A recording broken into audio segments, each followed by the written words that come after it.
According to Sunday, the crow should lead me to Blade's whereabouts. Since it stopped here, that means...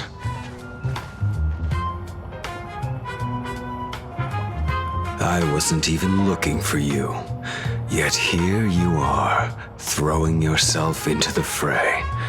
Consider me surprised.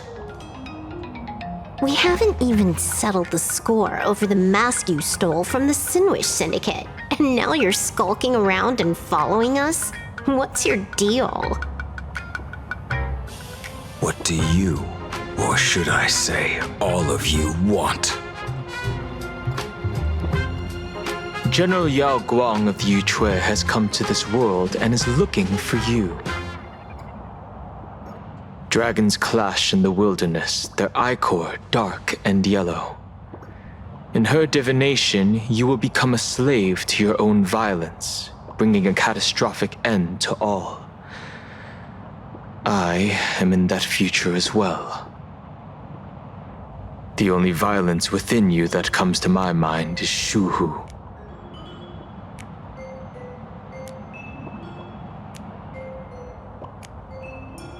The emanator of abundance who resurrected time and time again. The monster who turned planets into living beings and merged billions of people into flesh spheres. The Xianzhou fears that he is using your body to resurrect himself. So, what's your plan? Kill me again. Oh my, things are getting a little heated. Should I get you both slushies? Thank you. I'll pass.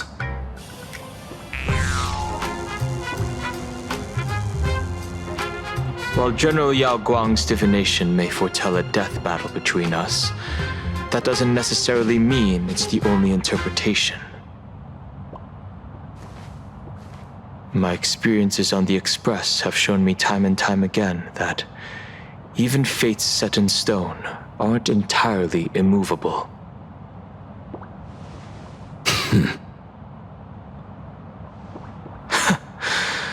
I have no intention of getting into a quarrel with you, but I need to make sure that the presence of the Stellaron hunters won't endanger my companions or the future of this planet. Thus, I must know your purpose here, Blade. What has Destiny's Slave written in your script?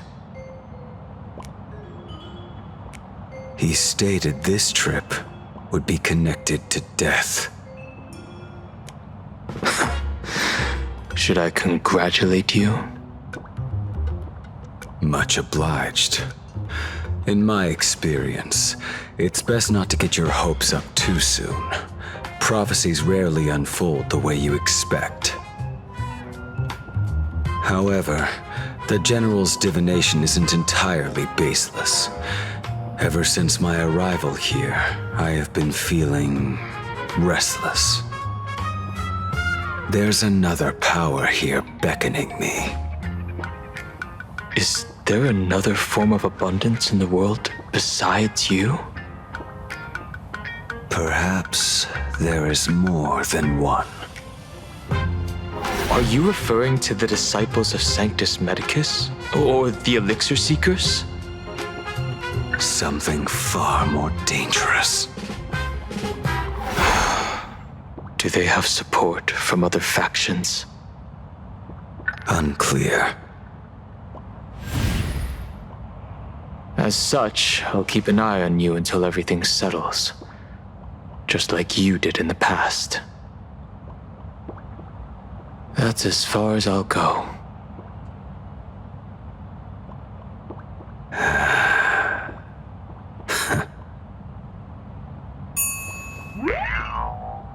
Did you two just agree to some weird collaboration before me? I'll leave that matter in your hands, Silverwolf. I don't get it. That good-for-nothing detective didn't even blink an eye before selling us out to Pearl. And you still plan on working with him? There are things only he can get done.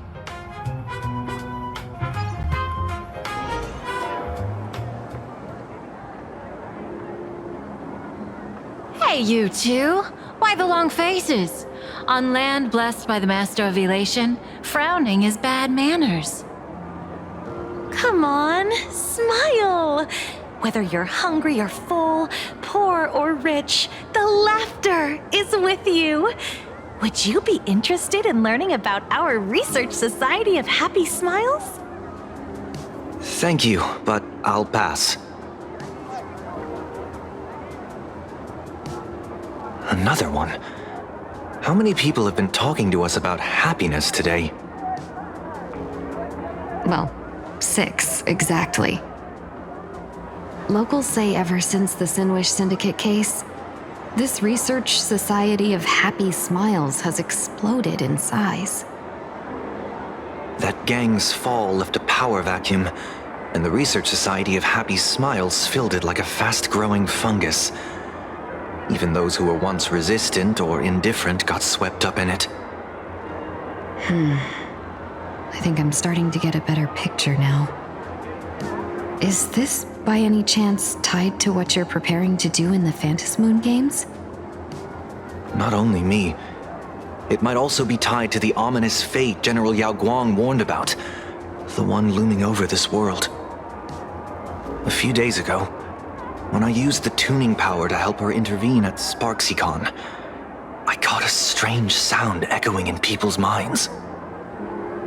A strange sound? Yes. Cheerful, happy laughter echoing in their heads. Oh, without those gangsters, this street's much cleaner now.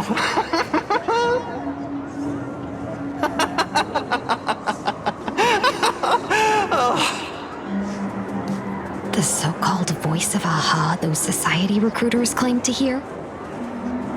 Could the Joy Seeker truly be so passionate about universal redemption? Whatever that is, it's not Aha's laughter. From the moment I set foot on this street, I've been using my tuning ability to sense the residents' minds. Miss Tingyun, allow me to correct you. Those connected to the Research Society of Happy Smiles number not 6, but 42. Each of them carries the same sound. Identical laughter, looping endlessly like a broken record. Mind control? Or something worse? Are you trying to say that this is tied to the harmony? My apologies. I dare not make such wild assumptions. No, this isn't the work of any tuner. It feels like a barrier, born from the human mind itself, to numb the unbearable pain it cannot endure. Like a worn-out tape recorder hidden deep in the subconscious, repeating the same thing over and over. I am happy. I am happy. So, whose divine handiwork is this supposed to be now?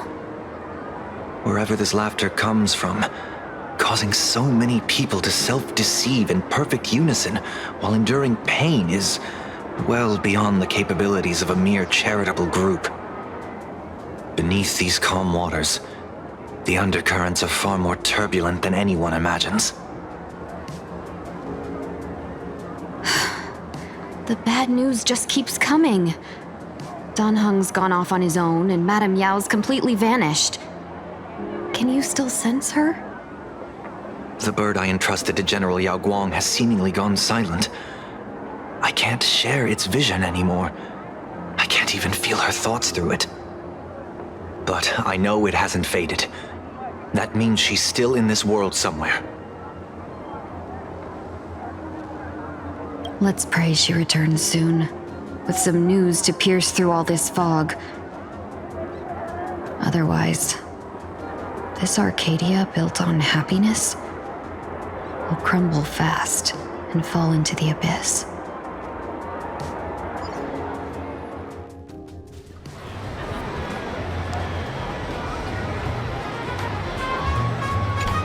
Blurry QR cult? That's an unusual name. Why would the author of Fluffy Across the Blue have such a pen name?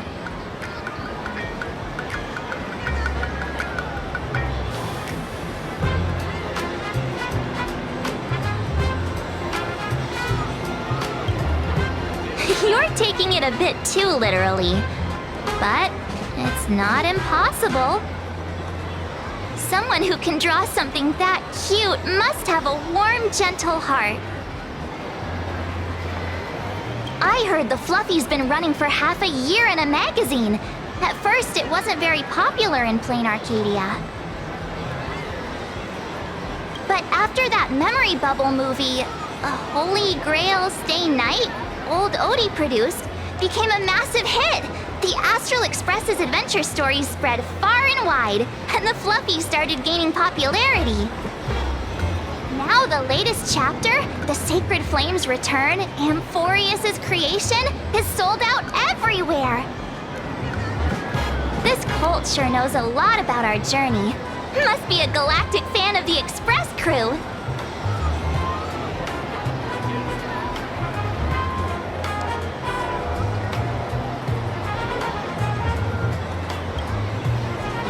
Yes, you've told us the story of Cinderborn 10 times since we got back from Perlux Tower. According to the address the Perlux employee gave us, it looks like we've arrived at a familiar place.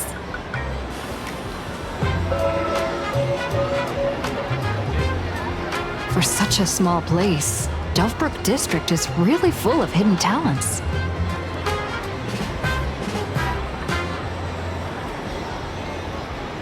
Turn left at the first intersection, then turn right, go straight for 200 meters.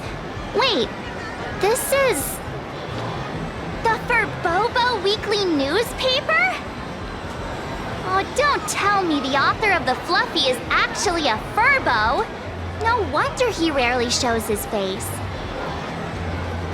Come on, let's go upstairs.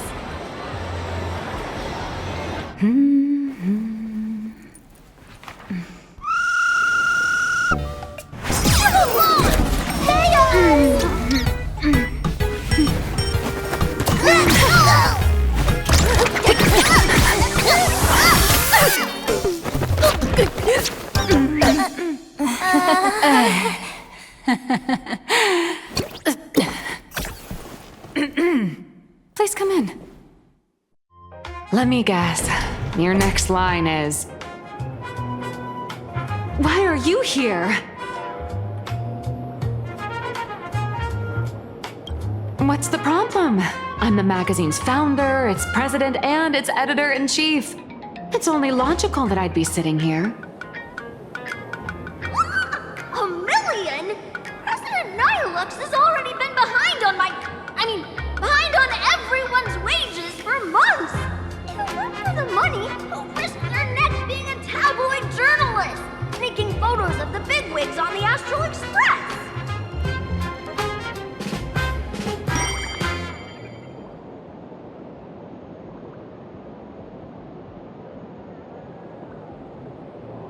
A boss who doesn't pay wages has no right to sit here. They belong in the underworld. Idiots. Without me, you'd all have been locked up in some Department of Aberration Defense painting prison long ago. And you still have the gall to demand wages from your savior. Have you ever heard of the sensational serial thief case, Phantom Furbomorph? It happened in the year 1996 of the Arcadian calendar. I'm sorry. I was wrong. I shouldn't have talked back. I'm sorry for being born a Furbo. Beep boop. Even if you've got dirt on us, making us work for free is way too ridiculous.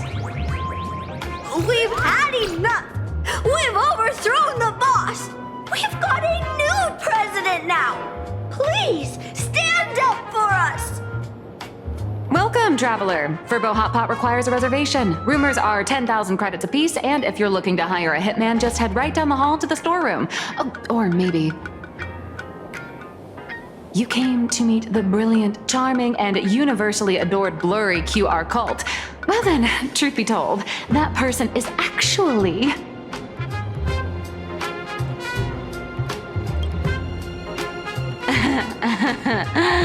Who could it be?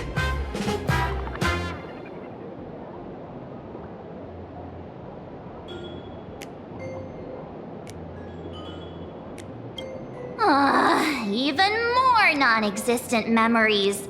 What are you even talking about? Once you rule out all the wrong answers, only one truth remains. The only one here who can actually draw is you, Nihilux. Your blurry QR cult.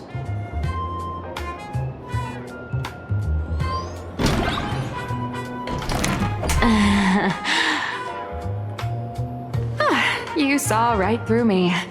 As a reward for seeing through my disguise, how about an autograph or a photo? Allow me to reintroduce myself. I'm Nihilux. You can also call me by my pen name, Blurry QR Cult. Aw, no wonder you were tagging along back at Perlux Tower, acting like you knew us so well. Wait... This blurry QR cult persona isn't a fake, is it? Identity is just a mask and a body. Real or fake, it's all in how you see it. At the very least, for now, there's no other blurry QR cult around who could show up at Star Rail Fest for a live signing and hype up the Astral Express, right? So, you already know why we're here. Just a little deduction, that's all. The news about Star Rail Fest is already everywhere online. Knowing how that perfectionist Madame Pearl operates, she's definitely pulling strings to make your collaboration a success. Naturally, having me step in was part of her plan.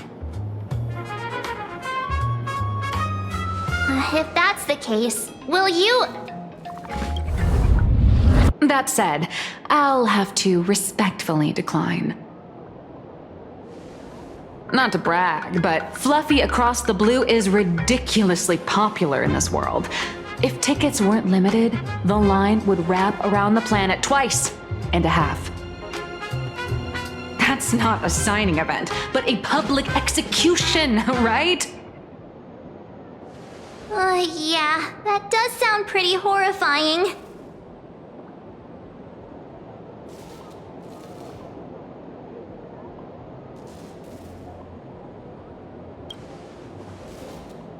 How should I know? It depends on what trouble you get yourselves into, and, I mean, on where you go, and on which villain you heroically defeat. So tell me, Miss Nihilux, do you really have the right to refuse us? You've used the crew's likenesses and adventure experiences without permission. Surely you owe us some form of compensation. Why are we talking about this all of a sudden? Today, on behalf of the entire Astral Express crew, for your violation of our publicity rights, emotional damages, and lost wages, I hereby demand 1.6 billion credits! How did you work that out? Believe it or not, I don't have a single coin on me right now. That's impossible! Just your royalties alone should have made you rich! Due to, unknown circumstances, my luck with money hasn't been great. But I get what this is really about. You're not only after cash, are you? I'll show up at Star Rail Fest. Is that good enough for you? Then it's settled. Thank you, Colt. That said, I also hope the two of you, as the original inspirations, will take some time to familiarize yourselves with Fluffy Across the Blue before attending the exhibition, so you won't be caught off guard by fans' questions. Time to attend Miss Nilux's class. Please follow me.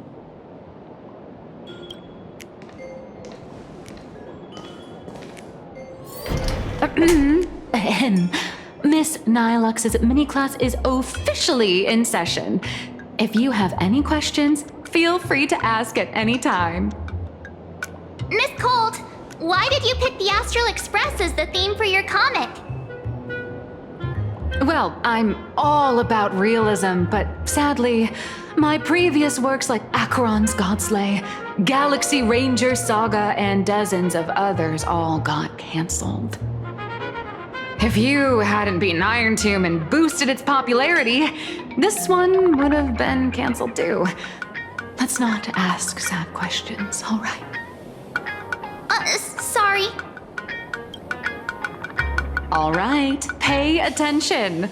The cute little critter in the center of the image is Baseball Raccoon, the main character of Fluffy Across the Blue. Just recently, March Bunny and Woof Woof Dawn found her in a trash can. At that moment, a terrifying monster is causing havoc on the space station. It tries to spit fire at Baseball Raccoon, but the flames don't burn through the trash can. Instead, it sets the trash on fire, and the stench knocks the monster out. Miss Colt, why is she the protagonist? Readers today value immersion, and a character who has no memory of their past is, of course, the best choice. I don't know anything about my past either, so why didn't you pick me? Even though Little Raccoon joined the Express the latest, she's left behind so many stories across different worlds that there are even rumors in the Lafu's prison about her beating up alien life forms. With material this crazy, not making it the main character? I might disagree, but Aha absolutely wouldn't.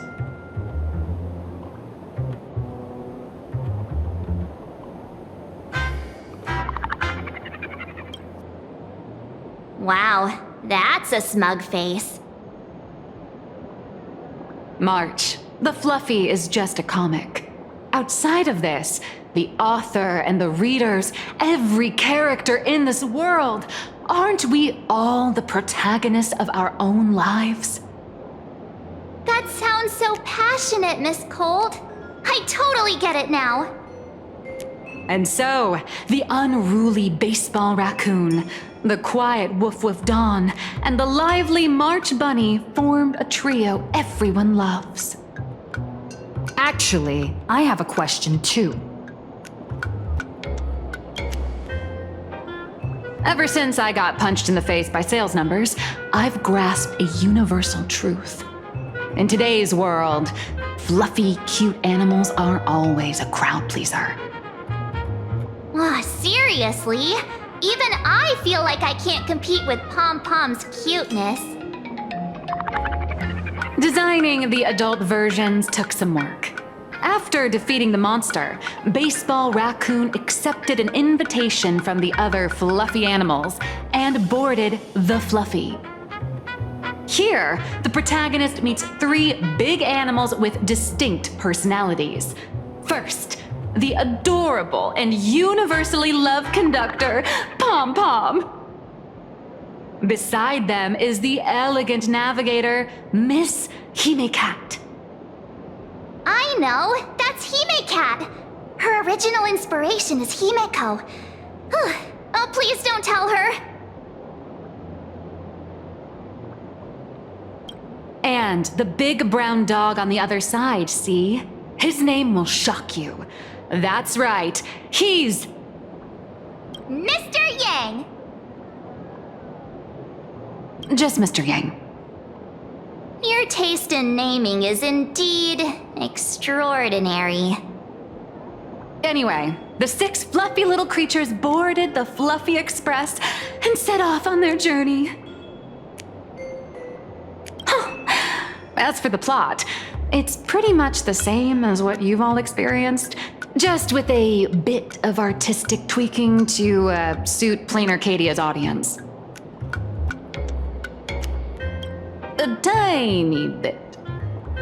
In the comic world, which is even more cutthroat than the Phantasmoon games, if you don't cater to the reader's tastes, it's nearly impossible to survive. Once upon a time, great comic artists had the luxury of 100 chapters to build things up. Now, if you don't hook readers within 100 pages, you're done. Readers today are hard to please, and authors have to come up with ever more shocking and sensational material.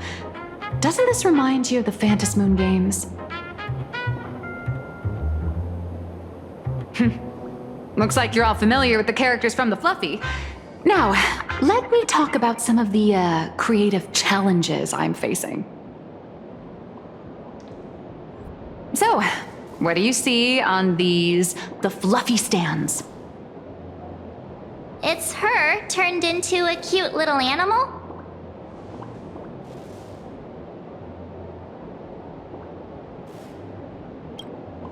Yes, this is the character, and you're the inspiration behind her.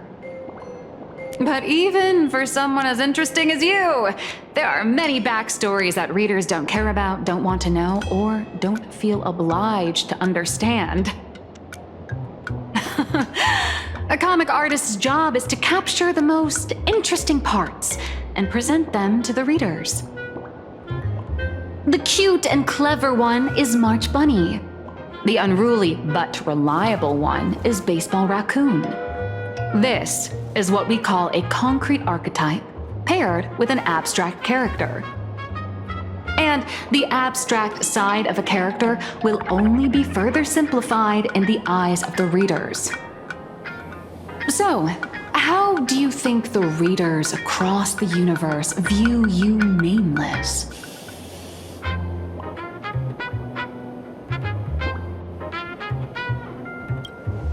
Don't underestimate your influence. Your heroic deeds and accomplishments drew my attention, and your demeanor gave me inspiration for the character in the Fluffy. But while the hero identity boosts the character's popularity, it also becomes a limitation. That's why the little animals in the Fluffy have to defeat even more powerful villains and keep upping the ante to get more applause from the audience. In turn, the reader's perceptions and expectations constrain the character's growth. If she acts out of line, the popularity will crash.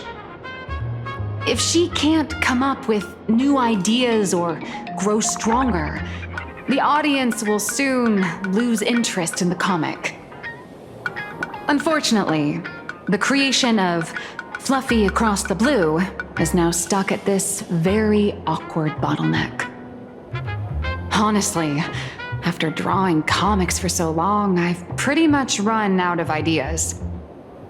Hundreds of amber eras ago, people would laugh out loud just from seeing a cat do a backflip.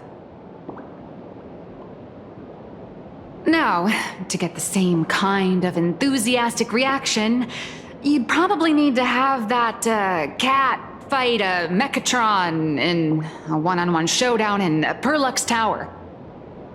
Although the Fluffy specials are selling like crazy, doing side stories without progressing the main plot isn't a long-term solution. Ever since all the gossip memo keepers I hired got wiped out in Amphorius, my source of intel's been drying up fast.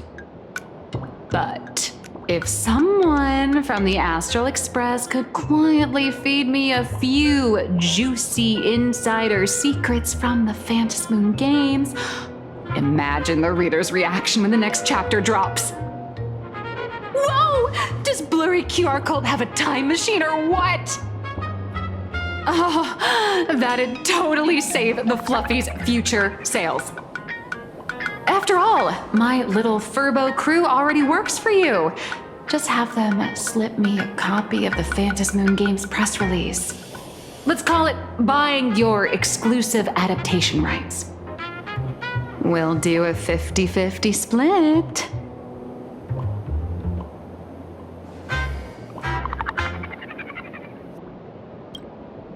I've already figured out how to spend the royalties. First, I'll buy Pom Pom 10 new outfits, then get Himeko a brand new coffee machine. And after that... All right, since we've got the profit split sorted, looks like my creative block won't last much longer. Just wait for my appearance at Star Rail Fest.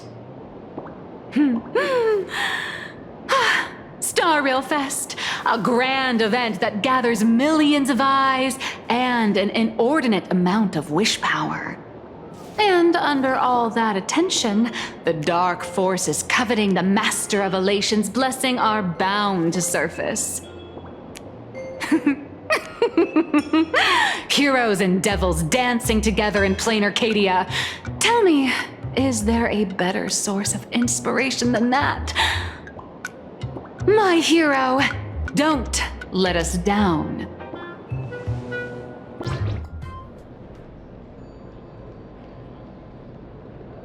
A supplicant is the master of wish power, but wish power can also become the shackles that bind the supplicant, forcing them to fulfill its desires. Love and hatred are alike. Dependence resembles fear. What commands wish power isn't only love, but also hatred. Thank you. These notes will really be a big help to her. Good. I'm so glad to be of help. For generations, many members of our family have attempted to enter the Phantasmoon Games, hoping to rely on the Aeon's immense power to lift the curse afflicting the Graphia bloodline. Some came close to the mask, but could only watch as history passed them by. Others wore it, only to fail in the end.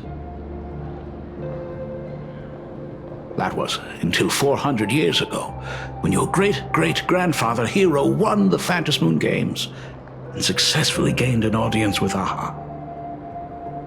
But the family's curse was not broken. In his notes he wrote, "Just as the god of destruction cannot cradle a bouquet, so too is the god of elation powerless against a curse. Such is the cycle of cause and effect." Father, are you wondering what it was that healed me? I know you're keeping something from me. But I don't care what cured you 15 years ago. As long as you're alive, I can wait until the day you're ready to tell me. Still, as a father, there are things I must say, even if you don't want to hear them. As an artist, I'm fascinated by fleeting lives. How they struggle, they suffer, and in doing so, reveal a brilliance worthy of time's memory. But as a father, I can't stand by and watch my daughter walk into tragedy. I bless you to be a hero, to welcome the same end as Akiviri. Those are words I could never speak.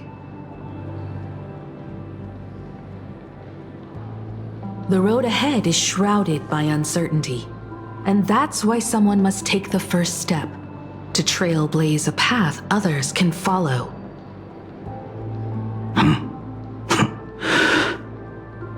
I can't stop you, even though every part of me wishes you'd stay.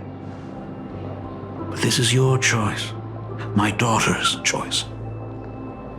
All I can do is stand by you quietly and pray you'll come back safely. Do you still remember the bedtime story I used to tell?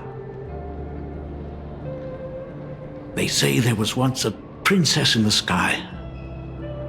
Day and night she painted in her celestial garden, untouched by the joys and sorrows of the mortal world. One night, a thunderous sound echoed from her painting.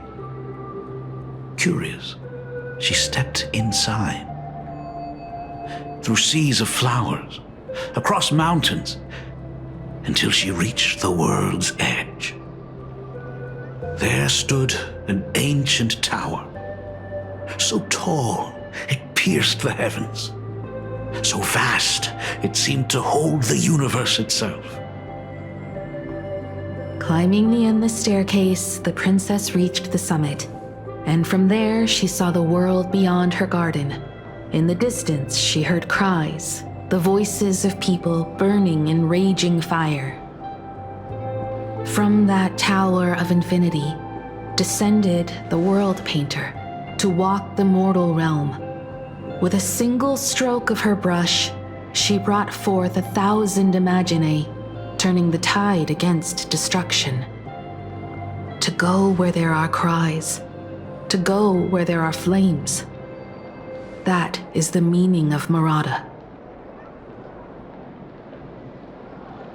But beyond the family name, my interpretation of our ancestor's name, Graphia, is also the hope I place in you. Himiko, whatever choice you make, if this is truly what you want, then go. Use those steps blazed upon trails to paint the world as you see it. Thank you, Dad.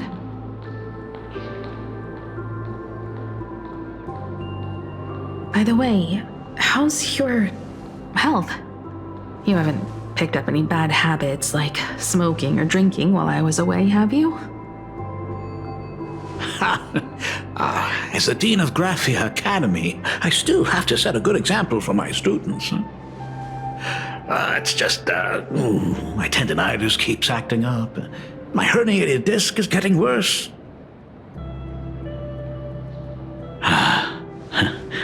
Himeko, how long will you be staying? At least until the lunar cycle shifts. I'll stay here in plain Arcadia until then. I see. If only the Phantom Moon would stay full forever. Himeko, safe travels on the trails ahead.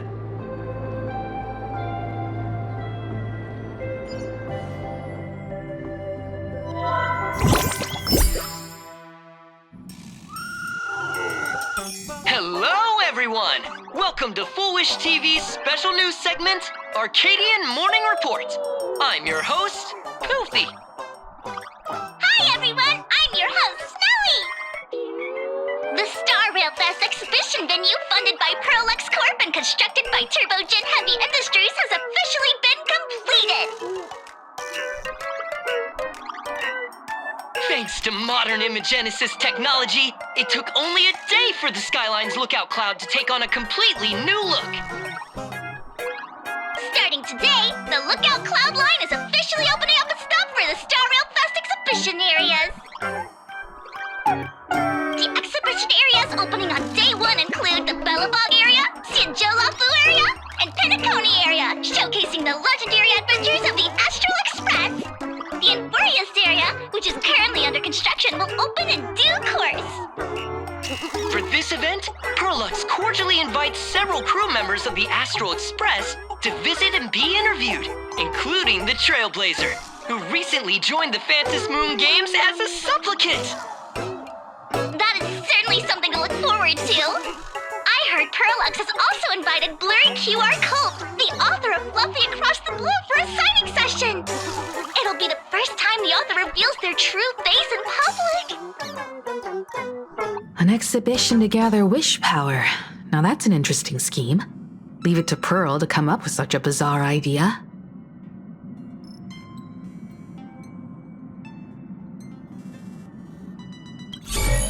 Prolux excels at creating dreams for both children and adults. And the Astral Express is exactly the kind of otherworldly dream that fascinates the people of this world. Sometimes I wonder if Jade invited us here with the intention of giving her colleagues a winning edge in the Phantom Moon games. For Pearl, this Ionic game is probably also a good opportunity to observe and study the way we operate. Though, compared to our usual opponents, this Intellitron executive is a surprisingly rational decision maker. Her proposal for cooperation seems more trustworthy than most. It's not rationality that concerns me. It's the irrational factors. Exactly. News of the Dovebrook bloodbath has already blown up online. The Department of Aberration Defense tried to clamp down on the rumors, but plenty of people are still linking it to the Herald of Death from 15 years ago.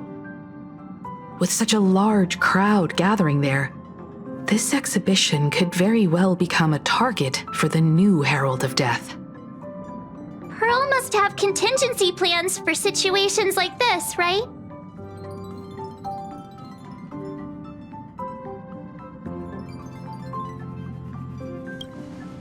That old guy? No way! Whatever Pearl has planned, we must consider the possibility that the Herald of Death might attack the venue. We won't just be there to showcase the Astral Express to the people of this world. We'll also need to stay on high alert for any suspicious activity. It's about time. You should get going.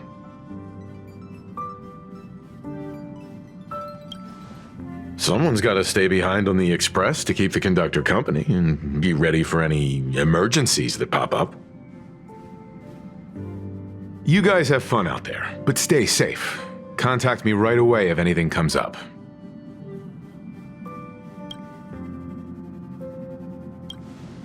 They're both out on a mission with General Yao Guang. Dan Heng is tracking Blade's whereabouts, while Sunday is working with Miss Ting Yun. Both of them are tied up. Looks like they won't be able to make it to the exhibition this time. Looks like the heavy burden of documenting our travels falls on yours truly once again. I'll make sure to snap tons of pics so I can tell you guys all about the exhibition when we get back. Star Rail Fest, here we come! It's still early.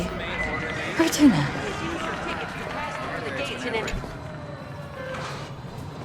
Passengers heading to Star Rail Fest, please prepare to board.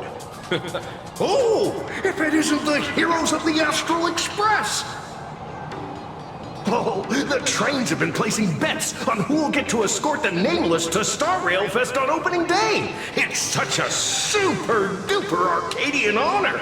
And can you believe it? Turns out I'm the lucky one.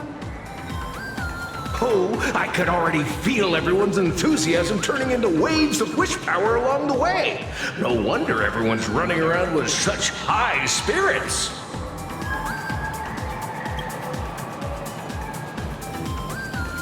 Ding, ding, dong, dong. The express is about to depart. Heroes, please stay seated and hold on tight. This special train is bound for the Star Rail Fest exhibition. By the laughter above, may the smile of plain Arcadia grace our faces. Look out, Cloudline. Thank you for riding with us today. May the laughter watch over you, and please enjoy your journey. Oh, wow! The exhibition entrance is packed with Express fans! And take care of your personal belongings. Hurry up! Hurry up! We'll miss out if we're late! Chat! I've made it in safely! For those who couldn't get tickets, you can catch the entire fest through my live stream today! Next to me is my partner... wait, what are you doing? 'Tis I, Cold Dragon Young, Dan Heng. Where'd you get that mask from? It looks so weird. Such trifles matter not. What doth matter most is securing the autograph of Master Blurry QR Cult upon this book of mine. The signing event hasn't even started yet. Besides, Xianzhou people don't talk like that. What's our motto? Through stars we soar! The Express is our home! One crew, one heart! We'll never roam! Wow! That's some next level phantom energy! Crystal Express! We love you! We love the Trailblazer! 4-7 and beyond! Crystal Express! We love you! We love the conductor! Himiko and Wells! Oh, shh, this isn't Amphorius, you know. Watch what you say. The family's got ears everywhere. It's best if we keep quiet about Mr. Sunday while we're out in public. Want to take a photo together, Himiko? No, thanks. I'd take tense negotiations with Pearl over getting mobbed by my own fans any day. Who'd have thought there'd be social situations that even Himiko's afraid of? If Don Hung and Mr. Yang were here, I can't even imagine the looks on their faces. What a sight. Truly.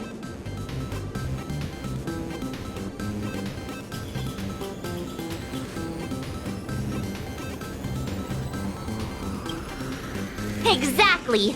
That's just how we roll. So many fans out there. Even more than the crowd that came to welcome us at the station when we landed. It's kinda going to my head. Oh, hold on. That's not good. We need to be on high alert.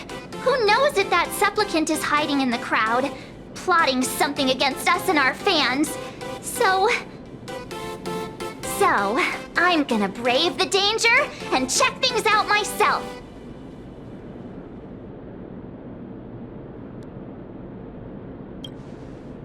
You bet. Let's do this. Don't wander off too far, though.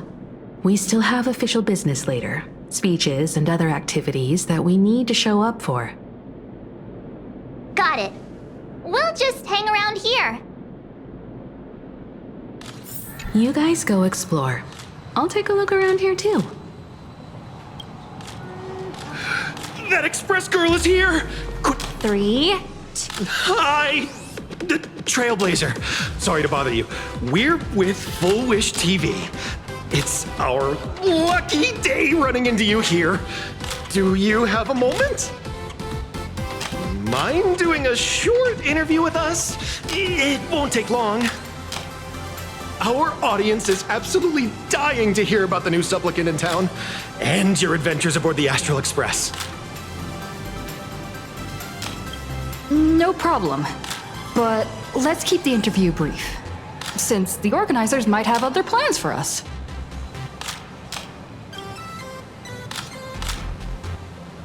First question. Seeing as Plain Arcadia was the starting point of the Express's new voyage, how would you describe your impressions of this place?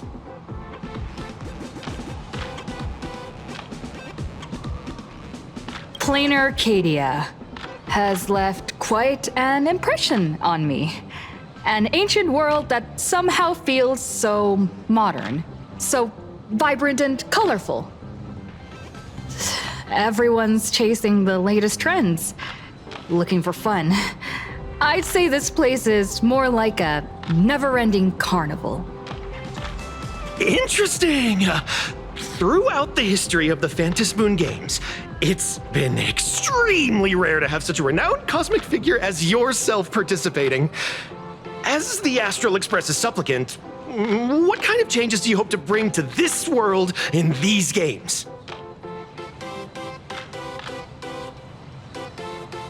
I'm just a passerby. Who am I to change this world? But if I can, I hope to show everyone the spiritual strength of what the Trailblaze represents. That's an impressive answer. Speaking of which, after joining the games, you immediately went to defeat Miss Sparksy, who represented the Masked Fools. What are your thoughts on potentially facing native supplicants in the future? Sparksy gets her kicks through chaos and madness. That kind of out-of-control elation is way too dangerous. As for the other native supplicants, as long as they don't make the games dangerous, I'd rather cooperate with them than defeat them through violence. Speaking of local supplicants, we've noticed that Star Rail Fest is Perlux Corp's way of rolling out the red carpet for the Express. There are rumors that the IPC is also sponsoring the Express. So, I have to ask, are you representing the Express or the IPC in these games?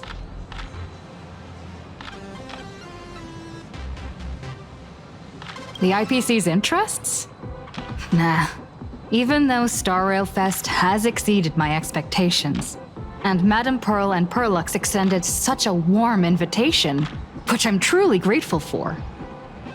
At the end of the day, this is a festival for everyone, and I'm just one of the guests. I'm not the master of this place.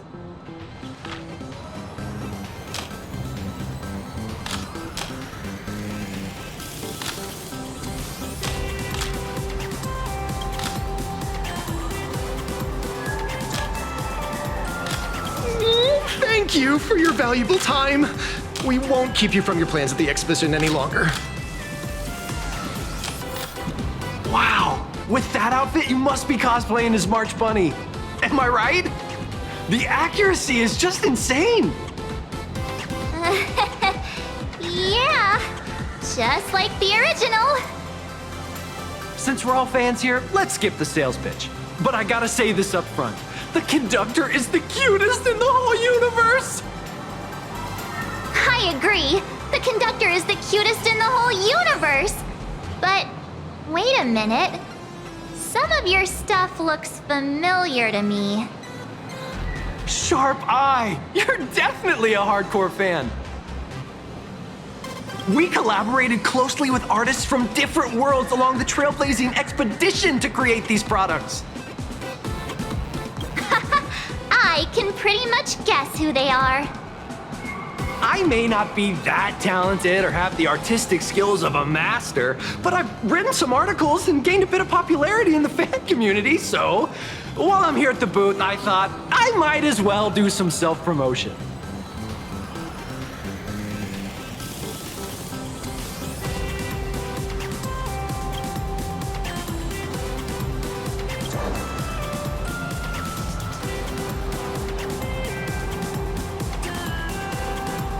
If any of you happen to be super hackers, space warriors, spirit whisperers, or those cursed by eons, come find me.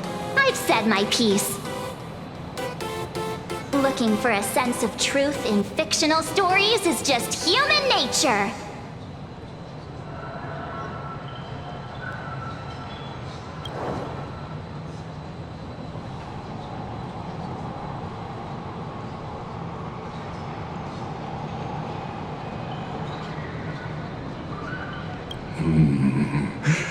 Rupert II, wise throughout the universe, profound in his insights, was bestowed the title Profound One by Noose.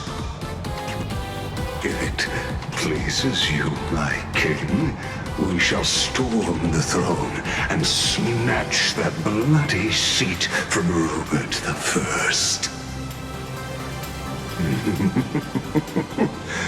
Among the countless stars are whispered the secret chronicles of Rupert.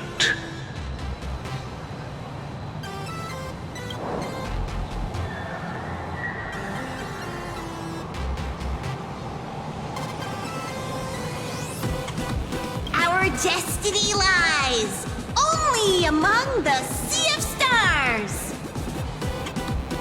On June 1st, year 40,000 of the Trailblaze Empire era, at 2:55 a.m., Wat Yang's life came to an end at the age of 33. 3 minutes later, he sat up again.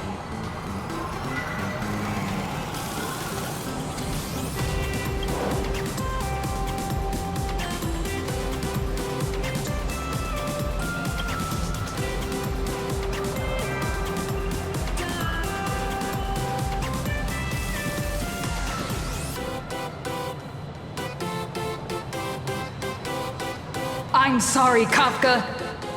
You can survive without me. But if I leave Mr. Yang, he won't make it. Well, what about Silverwolf? Are you planning to release her back into the wild?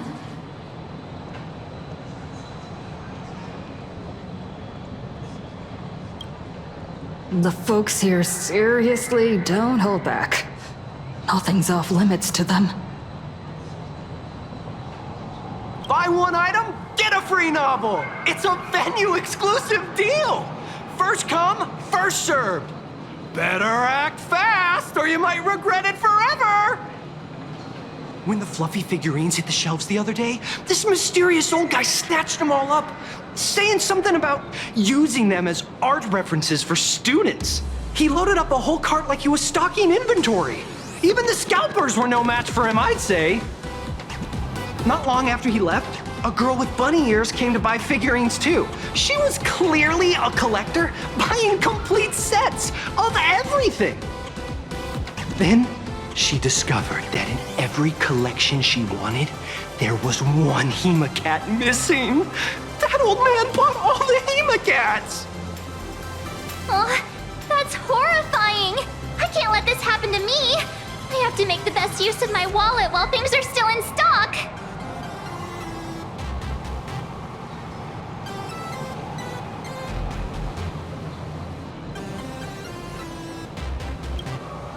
You know that feeling when you see some weird little gadgets and you just can't help but buy them? And before you know it, your whole room is full of stuff, so you have to secretly hide them under your best friend's big bed. Aw, this is not good. My wallet is trembling. My pocket money is crying out in pain. I need to battle against my own instincts for a bit. Go look around without me for a while. I'll come find you once I'm done with this battle. Just don't wander too far, okay? Nice to see you again, little raccoon. You're lucky you haven't been completely swarmed by fans yet. Here you are, the original inspiration for the Fluffy's main character, fresh as a daisy, yet no one recognizes you. Talk about irony. Don't tell me they think you're just some cosplayers. Oh, come to think of it, that's actually quite possible.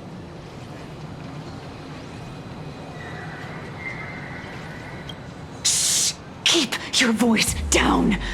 I'm afraid of being swarmed by rabid fans. It's honestly heartbreaking that the organizers only gave me this dinky little booth. I was hoping for something more prominent, like a spot on the main stage or something.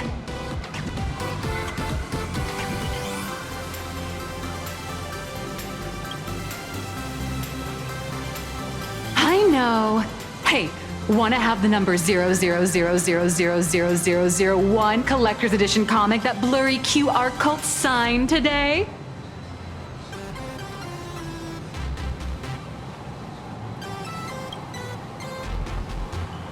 Ever heard of wishful thinking? Besides, what's wrong with selling a ton of copies? You're getting royalties too, you know. Hold up. What's this extra thing? Light sticks. The organizers gave me thousands of them and told me to hand one out to each fan who gets a book signed. They really know how to push someone around. I wanted to give them a piece of my mind.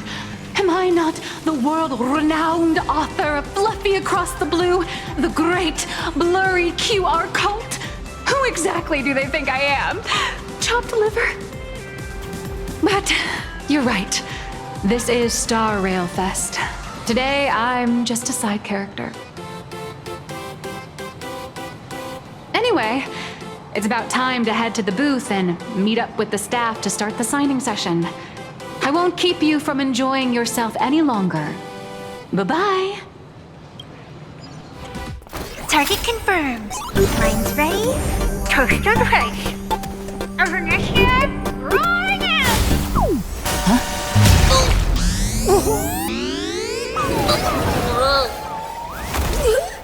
Did that guy just pass out?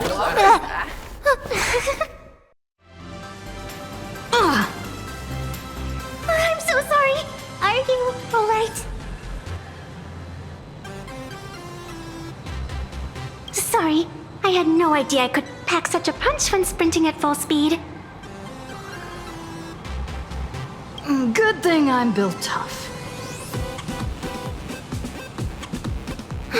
I just wanted to recreate that classic teen rom-com moment. You know, bumping into a schoolgirl running late with toast in her mouth. I'm really sorry.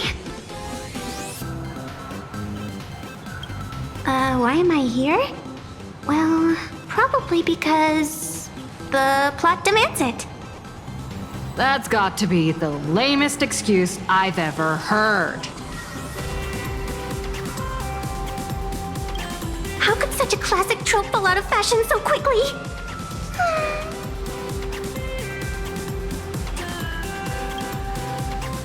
Hey, I helped you out during the Phantom Moon Games, didn't I? Is it really fair to glare at me like I'm some kind of villain?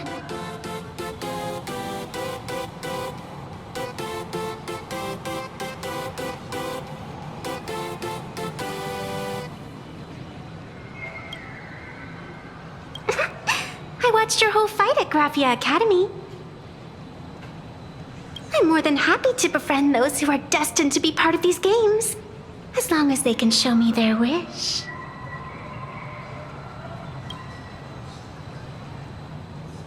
Of course not! That mask has already been imprinted with the shape of your soul. Even if I took it back, it wouldn't be of any use to me.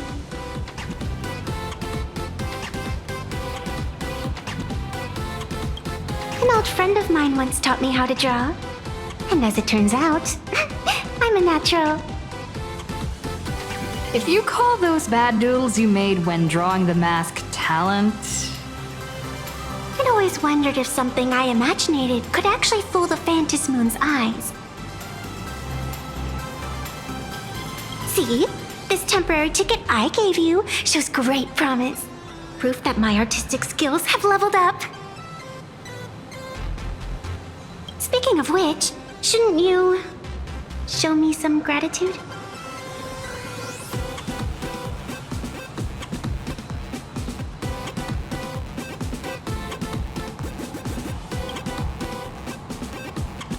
The scalpers are completely out of control. I couldn't snag a single ticket to the exhibition. Could you sneak me in?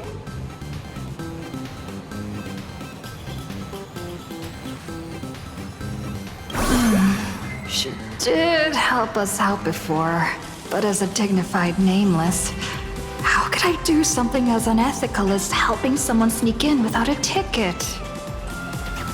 After all she's done for us, you're gonna be stingy about a tiny favor? Besides, since when were we such paragons of virtue? I sure don't remember any of that. Huh? Didn't expect you to be so principled. Guess I'll have to use this trick.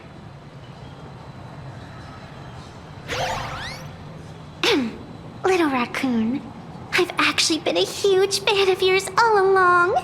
From the very first page of the Fluffy, Volume 1, Chapter 1, I was already captivated by you. That afternoon, as I passed by the Graphia Academy building, I caught a glimpse of you by the window. Right then, I knew my heart had been stolen.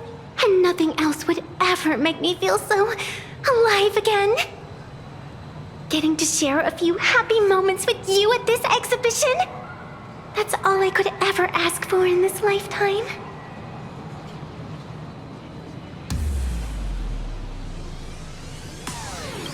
All right, I'll do it. Stop nagging already. Just as I thought. No one's immune to some good old-fashioned glazing. Let's go. We've wasted enough time. I need to meet up with my friends first. I tried, but I still just couldn't keep my wallet shut. Wait, that girl behind you looks kind of familiar. Have we met somewhere before?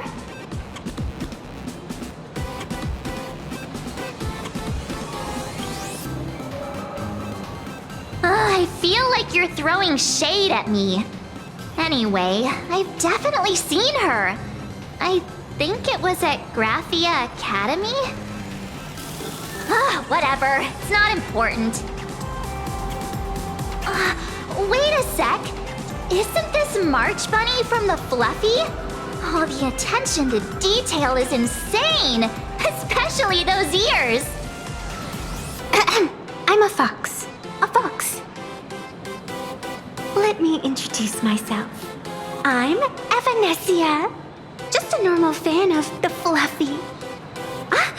You must be the inspiration for March Bunny. You're way prettier in person than in the news. March Bunny, I've actually been a huge fan of yours all along. From the very first page of Volume 1, Chapter 1, I was already captivated by you. Getting to share a few happy moments with you at this exhibition? That's all I could ever ask for in this lifetime. But I can't even get a single ticket, so I can only stand here, gazing up at that world from afar.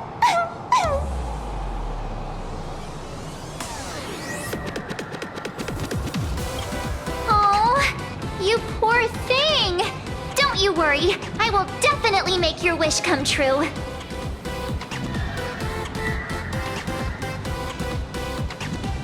March, don't let yourself be fooled by such a seasoned swindler. Such an adorable little fox girl could never have any bad intentions. It's not like she's another Fantilia, right? Besides, this place doesn't even have any Stellaron or Ambrosial Arbor. Don't worry, Nessia. Just leave it to me. That's great. Thank you so much, Miss March.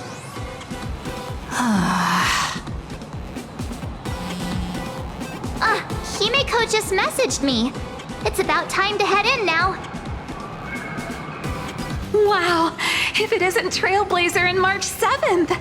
Such incredible cosplay accuracy. Out of all the people trying to sneak in disguised as the Nameless, you two are definitely the most convincing. Have you considered the possibility that they might be the real deal? And how inappropriate it is to ask our distinguished guests for tickets! Hello there, we meet again! HQ arranged for me to wait here and welcome all of you. Miss Himeko has already entered the venue. Miss Trailblazer, Miss March 7th, and this is... She's,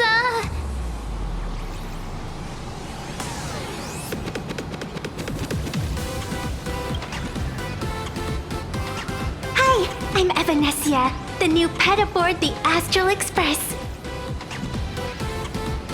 She's just kidding. This is our good friend. Since you're friends with our guests here, I guess it's all good. Come on in.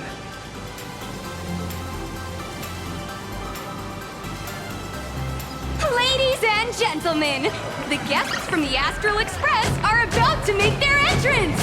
Get ready to make some noise!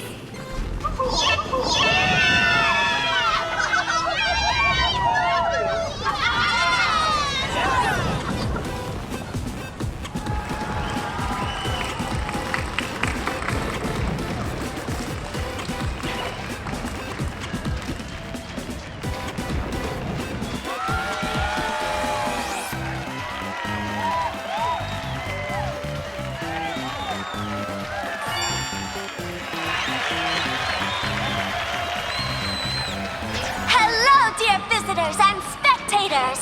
Before we officially kick off the Star Rail Fest exhibition, I'd like to thank our host, Pearlux Entertainment, as well as extend our gratitude to Blue Industries, TurboGen Heavy Industries, and Full Wish TV for their collaborative support.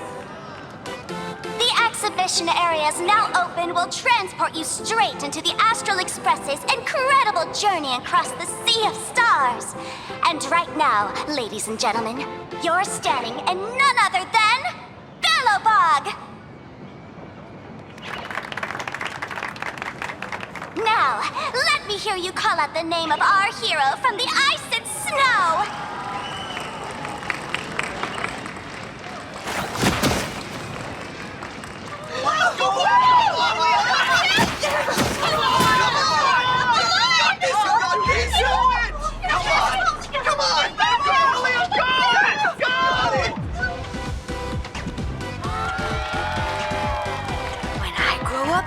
I want to be the Supreme Guardian and turn into a frost giant to fight those rampaging super ancient weapons! In my next life, I want to be the Supreme Guardian and turn into a magical girl to protect Plain Arcadia.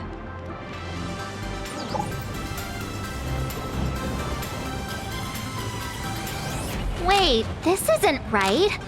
Why is everyone supporting Cacolia? What's wrong with having the most popular streamer girl host the biggest event? Whoa, wait. Aren't you supposed to be on the Department of Aberration Defense's wanted list? That's right. So I'll have to go into hiding right after this job. Come to think of it, maybe I should lie low using my Sparkle identity. After all, what does Sparkle have to do with this Sparksy thereafter? Oh, right. Nameless. Won't you take pity on me and give me back my mask? In your dreams. Yoo-hoo!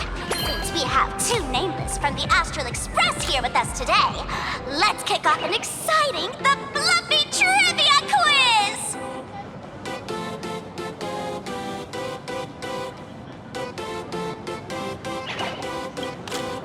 Here's your question. In the final chapter of the Fluffy's Belobog arc, The Supreme Guardian's Bond, what did Cacolia summon to fight by her side? Oh, the Guardian wand that could transform her into an ice giant? Ding ding! That's correct! Well, looks like this young lady here is quite the devoted reader of the Fluffy, answering even faster than the Nameless.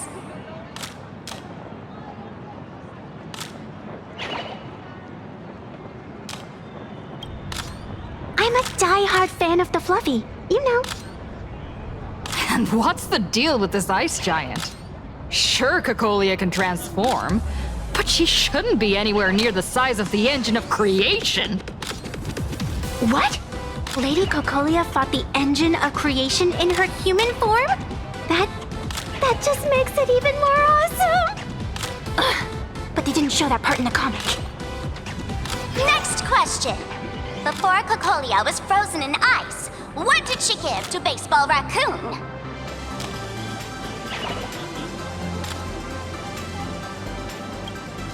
Oops!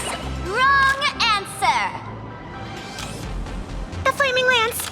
In the end, the little raccoon used that lance to channel everyone's light to Cacolia, restoring her power so she could descend in her wildfire form! Ding ding! That's correct! Every time I turn to that page, I can't help but burst into tears.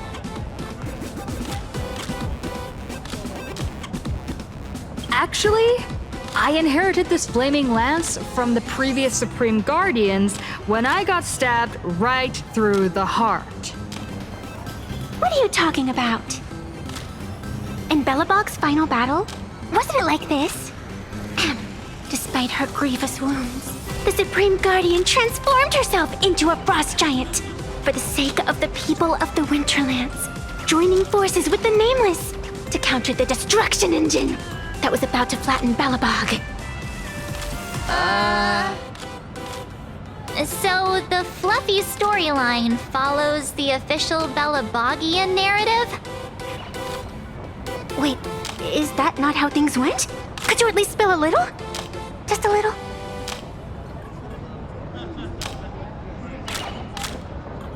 I see. If the truth about this were to be revealed to the people of Belobog, the hard-earned peace would crumble, wouldn't it? Nessia, please keep this a secret. Of course, my lips are sealed.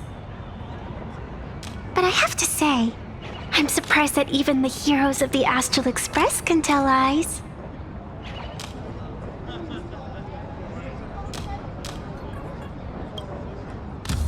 Not really. They say lies don't last forever. And while Belobog's future may be built on a lie, I hope it can endure for a long, long time. Because those people are all my friends. Thank you for telling me about this. The Phantom Moon games make supplicants wear masks. But if you ask me, that's when people really drop the act and face their true selves. Big hero! The event's not over yet! Come join me on the stage and deliver your decisive strike in the epic battle between Madame Cocolia and the Destruction Engine! Me? Madame Cocolia is in crisis! Hang in there, Madame Cocolia! Fear not, everyone! I can see our hero approaching! Today, we are honored to welcome to Star Rail Fest the hero of the Astral Express, one who survived the Battle of Belobog, the Trailblazer! Let me hear you say the name of the Wheel of Preservation's successor! Trailblazer! Trailblazer! Trailblazer!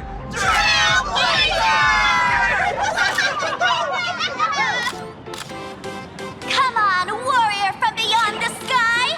Show us that legendary scene again! Ignite your flaming lance! Charge up Madame Cocolia with your power, and let her hear our calls! The host is calling for you. Time to take the stage, great hero!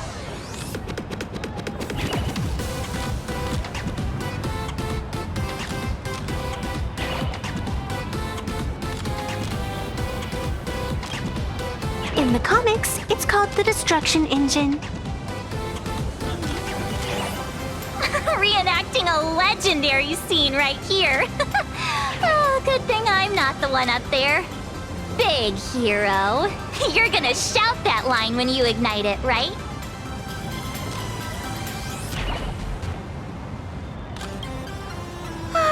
Of course, it's Flaming Lance forward. You've got to shout it really loud. Flaming Lance forward! Flaming Lance forward! The sphere tip has been ignited.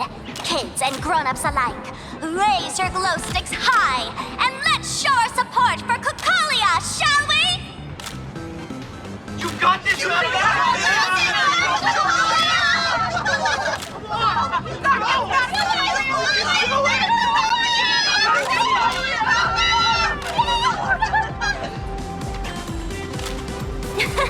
Seeing everyone so fired up makes me want to join in on the cheering too. You've got this, Madame Cocolia! Don't give up, Madame Cocolia!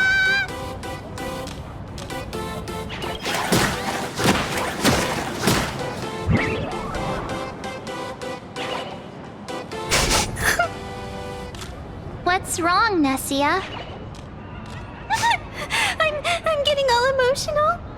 This scene takes me back to the moment I first cracked open the Fluffy Across the Blue comics. The speeding express, dazzling cosmos, and a bunch of quirky yet adventurous companions. I know this story is fiction, but I really want to be part of it and travel with you guys. But leaving home, that's not exactly easy for me. Thanks for the love. And hey, traveling with the little animals aboard the Fluffy still counts as traveling with us in my book.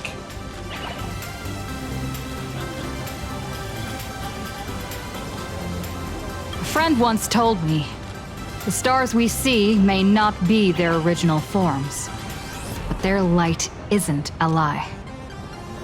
Our story is that very light. Being able to connect with friends like you through stories is probably the most precious part of this journey. Well said. Shall we head to the next exhibition area then? All right, let's get moving. Welcome aboard the Fluffy Shuttle Express. Are you ready to head to our next stop, the Xianzhou Lafu exhibition area? I have to say, Herlux really put care into organizing this exhibition. I wonder what attractions await us in the Xianzhou Lafu exhibition area.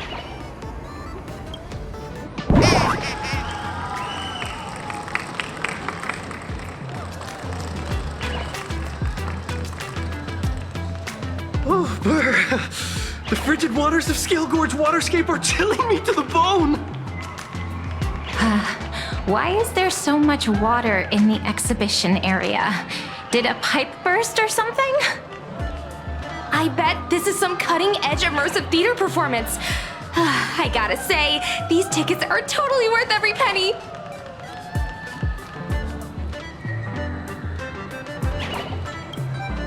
Based on what we saw in the Bellabog area, the Fluffy's adventure on the Xianzhou should be...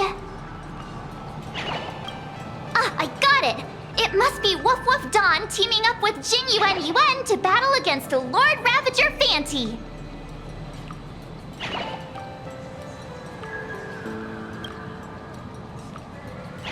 I'm so jealous that you guys still get to experience the joy of seeing the Fluffy for the first time. Well, it's fine, because this means I get to show off all my knowledge about the Fluffy. When people talk about the Astral Express's most memorable moments in the Xianzhou War, it can only be the epic fight, the triumphant return of the High Cloud Squadron!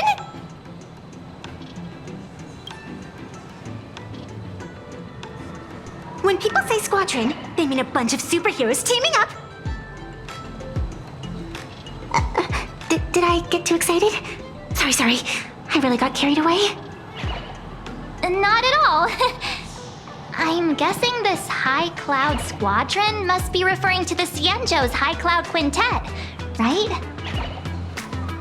Did a Memo Snatcher steal my memories?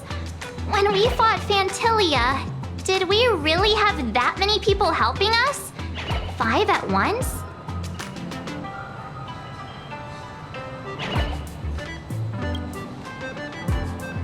Oh, I can't take it anymore. I'm bursting with curiosity. Quick, let's go inside and take a look.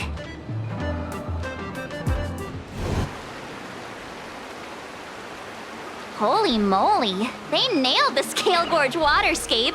The whole exhibition area is completely submerged. Little Raccoon, I want to see that thing.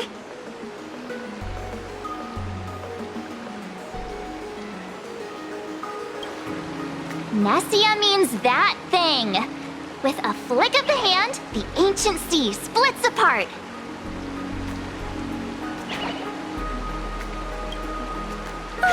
Wolf of Dawn, I've actually been a huge fan of yours all along. From the very first page of Volume 1, Chapter 1, I was already captivated by you.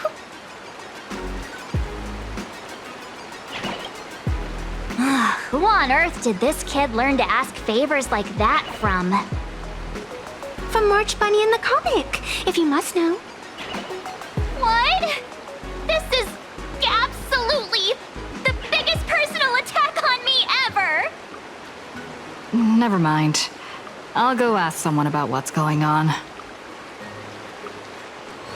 Hey, host, this immersive theater is getting a bit too immersive, don't you think? Ugh! It's been almost 20 minutes. Where's the actor who's gonna split the sea? That's right. The script for this exhibition stage play was written under the guidance of the Xianzhou's legendary literary master, Mr. Xian. We guarantee you'll get an authentic recreation of the Express's most iconic moments.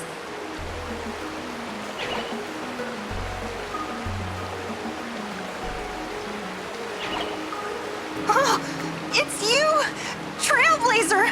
I don't know what happened, but water just started gushing out everywhere. Please, save this exhibition area like you saved Scale Gorge Waterscape before.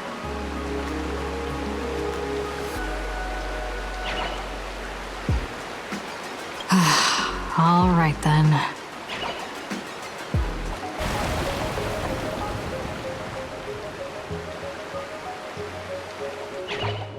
Welcome, dear visitors and spectators. At this moment, you've arrived along with the Astral Express at the ancient and mysterious Xianzhou! It's the Xianzhou Luofu! Oh, that's right! The Xianzhou Luofu Scale Gorge Waterscape! Let's give thanks to the Trailblazer, hero of the Astral Express, who not only saved the Xianzhou Luofu, but also happened to save our little venue today! Whew! And now, it's showtime! Adapted from the true adventures of the Astral Express, we present Battle at Scale Gorge Waterscape! High Cloud Squadron, assembles! Thanks to the support of Full Wish TV, we invited the 4 main stars of the action hero series, Daybreak Squadron, to perform in this show! And now, Trailblazer, please come up on stage and reenact that heart-stopping battle where you drove away the Lord Ravager!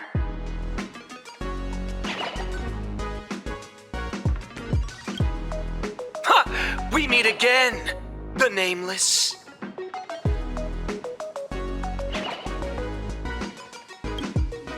I don't think that's necessary.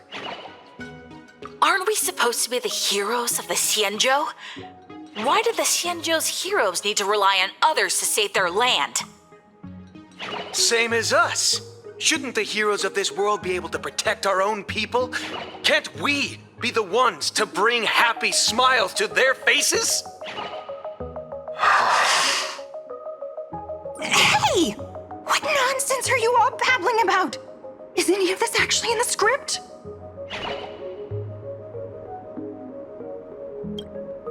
No, quite the opposite. Star Rail Fest is the perfect opportunity! As supplicants stepping into the Phantom Moon Games, the Daybreak Squadron challenges you! You wouldn't back down now, would you, supplicant of the Astral Express? I should die happy! This is amazing!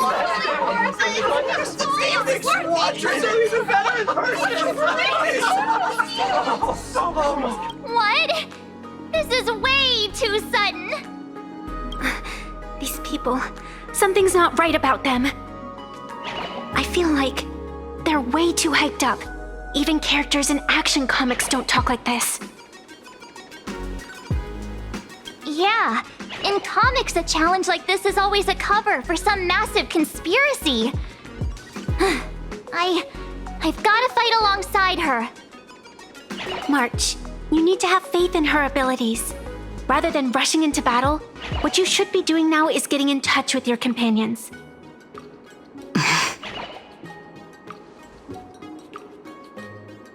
This is Star Rail Fest. Even if you defeat me, you'll never gain everyone's approval. Boss, do we really have to do this? Gray, we've been putting on a show for long enough. Wasn't becoming a real hero what you've always wanted? We'll tear the legend of this outsider to shreds right here under the spotlight! Then everyone will see who the real heroes are! The ones who can truly protect their smiles! I accept your challenge. But do we really have to fight here? This is exactly the stage we've been waiting for. Let's do this! The Phantom Moon Games are a ceremony to bind those closest to elation. We'll show everyone the heroism of the Daybreak Warriors! Did you learn to cut the edge of the world? That omen. Don't thank me.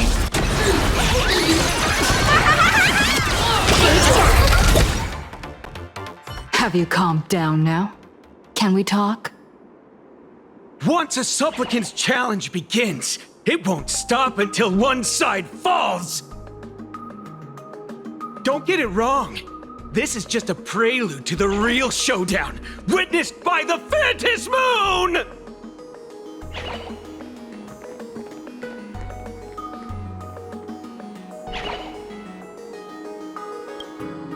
Just what exactly are they planning to do here at Star Rail Fest?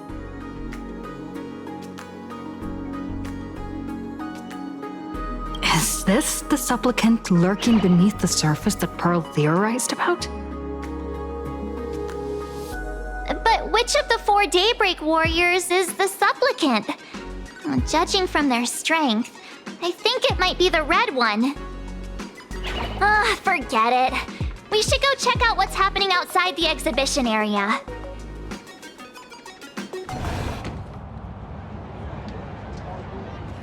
Interrupting a show for no reason. But to be honest, I wasn't dying to watch that High Cloud Squadron Assembles play anyway. So, don't tell me this whole Xianzhou story is also something Blurry made up? Funny. Can't say I'm surprised at all.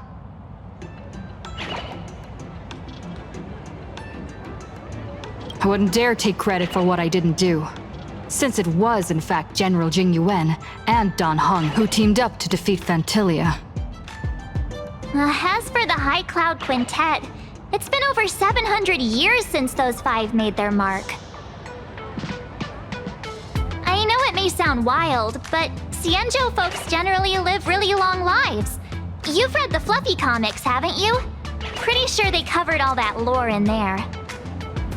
Yeah, immortality. Some see it as a curse. But personally, I don't think the abundance is as terrifying as their reputation suggests. I almost forgot we're not in the Xianzhou anymore. Should be fine to talk openly about the abundance now, I guess. Yeah, that's not an issue. But the Xianzhou's attitude towards the abundance isn't totally baseless. We've clashed with the Borisin, fought against the Mara struck. Just imagine if we hadn't won that battle against Fantilia back then. The universe would have ended up with an immortal, indestructible Lord Ravager. Actually, I think the abundance and elation make quite a good match. After all, only with infinite life can one pursue infinite joy. In my opinion, those who are alive have the right to choose death. But they also have the right to choose to live on. After all, there's always something out there that makes tomorrow worth waking up to. Wow. Getting all philosophical on me now. When this kid gets serious like that, I swear you can practically see the wrinkles forming. Since we're talking about waking up, shouldn't we head over to the Penacony exhibition area next? Huh. You want to keep exploring? We need to be a bit more careful now, don't you think? I mean, the Daybreak Squadron already came gunning for us. Who knows if there are other supplicants lurking around, just waiting to make their move. Oh, come on, March. Don't be such a worrywart. Didn't our little raccoon take out those guys in no time at all?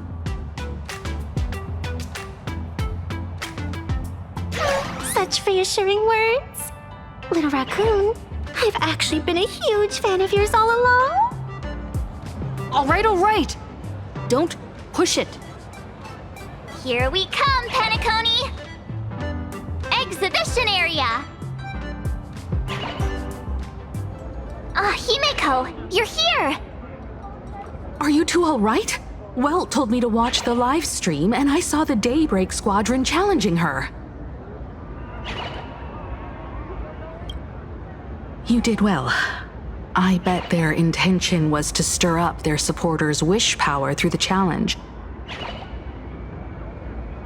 If you'd hurt them recklessly, it might have pushed many supporters straight into their arms. Oh, and you are? Oh, nice to see you again. Express Navigator, Miss Himeko. Pardon my poor memory, but have we met before? Of course. I've seen you in the news more than once. It's such an honor to meet you. This is Evanesia. I think she's a student from Graphia Academy. We ran into her at this expo, and she's a huge fan of both the Fluffy and the Express. Huh? So that girl you saw in the Phantasmoon courtyard, it was her? Wait a second. She made you a mask? So you're telling me Nessia isn't just a normal girl? Who exactly is she?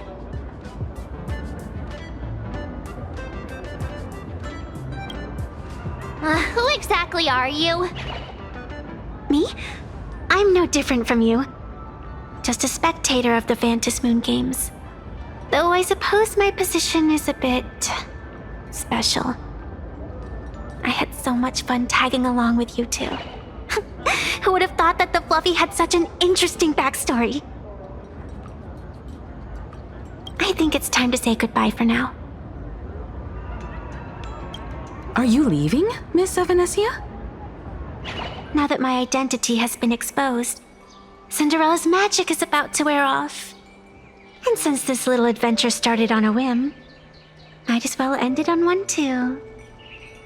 Little raccoon, you can feel it, can't you? All that attention, all that joy from the exhibition. As you fulfill people's wishes, that power has been flowing straight into your mask. It might spark something beautiful, or plant the seeds of something sinister. Whatever you choose, I just hope you won't become a boring character. I'm rambling again, aren't I? Well then, before I go, let me break this awkward moment with a riddle. Do you know why flowers are so beautiful?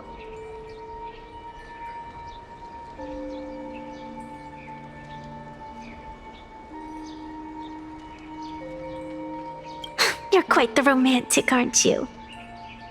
But I have to say, wrong answer. Because flowers are always so fleeting. Ah. You left your own special effects behind. She's gone. Unexpected people and unexpected things always make an appearance in the Phantasmoon games. Although, Miss Evanesia claims to be just a spectator. As someone who can create masks and allow others to become supplicants, there's no way she's just some ordinary girl. I just don't know what to make of everything happening to you.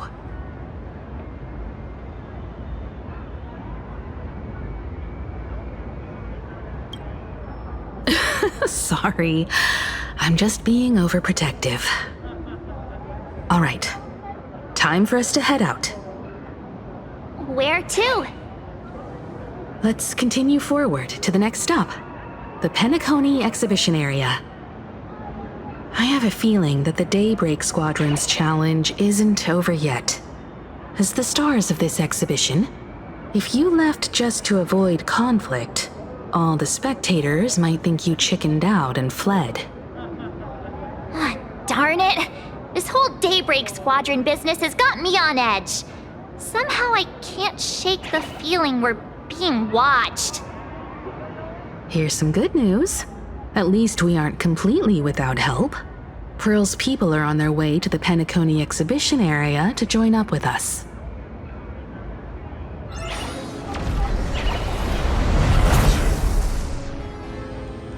Oh, would I get run over by the express if I lay down on the tracks? Yup, and you get blasted straight into a comic book. Who knows? Maybe you'll be reborn as some superhero or something? That's what I call true happiness! It's hard to believe they recreated the scene where the Express crashes into the Great Septimus. All the previous exhibitions were so hilarious, but they really nailed the Great Septimus part.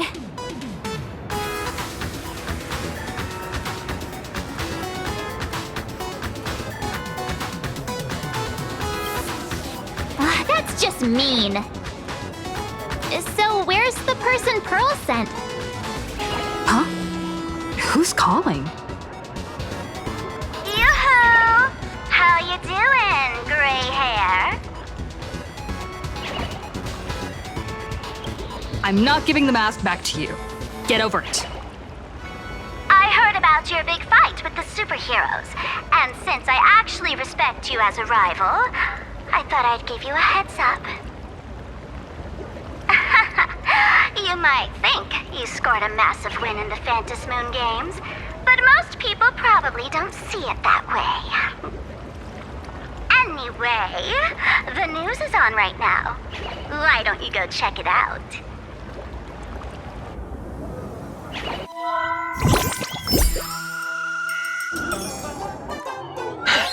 Just moments ago, an extremely violent incident broke out at the ongoing Star Rail Fest exhibition venue. The Astral Express supplicant Trailblazer brazenly launched a brutal attack on the beloved local heroes, the Daybreak Squadron. The scene descended into total chaos. Oh my! This is terrifying! Didn't this nameless just defeat Sparksy and save Graphia Academy? Was that victory still not enough? Could she, like the defeated Sparksy, now be a threat to everyone's safety? How chilling! In the video footage from the scene, the Trailblazer claimed her act was to demonstrate the so-called trailblazing spirit of the Astral Express to this world. You don't stand a chance against me. Is this what she calls the trailblaze? Using brute force and violence to strike down the guardians of this Arcadia and trample over our own heroes? Was it a sudden violent outburst? Or was this the moment her true heartless nature finally came to light? Foolish TV will continue to follow this shocking incident. Stay tuned and don't go away.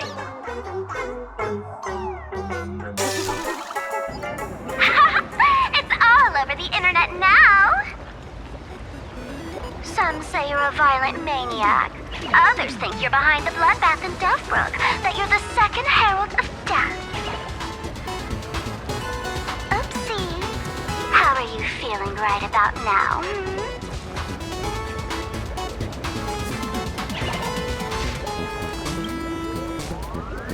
How could I? As a famous streamer, poor little Sparksicle has always been troubled by constant cyberbullying. And then there was some nameless from the Astral Express who gave me quite the beating IRL. Of course, someone's definitely pulling strings behind the scenes and stirring up drama. As a top streamer in this field, Sparksicle can spot these tricks from a mile away. Oh, right. Didn't you also do a TV news interview? It's not about what you said, it's that you said it. Here, let me send you the interview video.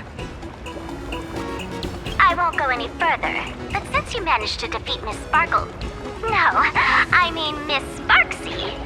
I don't want to see you embarrass yourself in front of those clowns. Good luck. See you around. Hi! Trailblazer, sorry to bother you. We're with Full Wish TV. It's our lucky day running into you here. Do you have a moment? Keep it brief. I've got plans later. First question. Seeing as Plain Arcadia was the starting point of the Express's new voyage, how would you describe your impressions of this place? Plain Arcadia. Everyone's chasing the latest trends. Looking for fun. Interesting! Throughout the history of the Phantasmoon games, it's been extremely rare to have such a renowned cosmic figure as yourself participating. As the Astral Express's supplicant, what kind of changes do you hope to bring to this world in these games? Show everyone the strength of the Trailblazer to change this world. That's an impressive answer. Speaking of which, after joining the games, you immediately went to defeat Miss Sparksy, who represented the Masked Fools. What are your thoughts on potentially facing native supplicants in the future? The other native supplicants? Way too dangerous. I'd rather defeat them through violence. Speaking of local supplicants, we've noticed that Star Rail Fest is Perlux Corp's way of rolling out the red carpet for the Express. There are rumors that the IPC is also sponsoring the Express. So, I have to ask, are you representing the Express or the IPC in these games? At the end of the day, this is a festival for the IPC's interests. Madame Pearl and Perlux extended such a warm invitation. I'm not one of the guests. I'm the master of this place. Wait, what? This is totally a malicious edit to frame her! How shameless.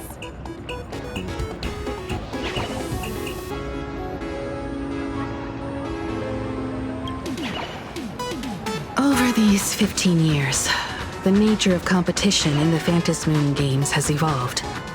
The Daybreak Squadron's taunts were just smoke and mirrors. The real game is being played in the shadows, where our opponents have mastered the art of weaponizing public opinion. Come to think of it, it's only natural. After all, the true stars of the games were never the supplicants on stage, but rather the audience, whose gazes they command. Indeed. The audience is all fired up, waiting to see you work your magic, kid. But you know what? I bet what they really want to see, deep down, is the Daybreak Squadron taking the Astral Express down a peg or two. Oh, well. If it isn't the folks from the Astral Express. Fancy meeting you again. This storm online is several times more intense than the day you stopped SparksyCon. Miss Kuchiba, you've seen all this fake news too, right? Pearl assigned us to investigate the Sinwish Syndicate massacre. But every suspicious thread we followed led us from the Research Society of Happy Smiles straight to the Daybreak Squadron. And then there's the one pulling the strings behind the scenes. Full Wish. Full Wish? Oh, you know that name. Now this is getting interesting.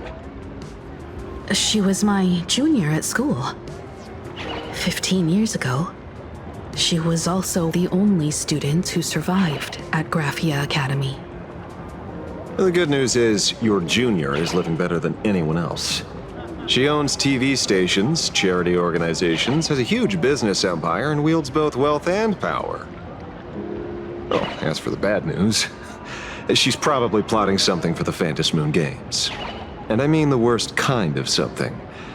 My gut tells me that the Sinwish Syndicate massacre, well, that's probably on her tab too. Madame Pearl sent Mr. Ashvale to ensure everyone's safety. Of course, I understand that with the Nameless's skills, There's no real need for extra protection. But Madame Pearl didn't want to take any chances. Long story short, feel free to use me as muscle. No need to be shy about it. So, are we still heading to the top of Pom Pom Tower? We should keep moving forward. If my guess is right, the Daybreak Squadron will launch their second attack there. Forget about any fantasies of fairness and harmony. From this moment on, the Phantom Moon Games could follow in the footsteps of what happened 15 years ago. Once this battle turns bloody, fear will seep through the screen and become some supplicant's wish power.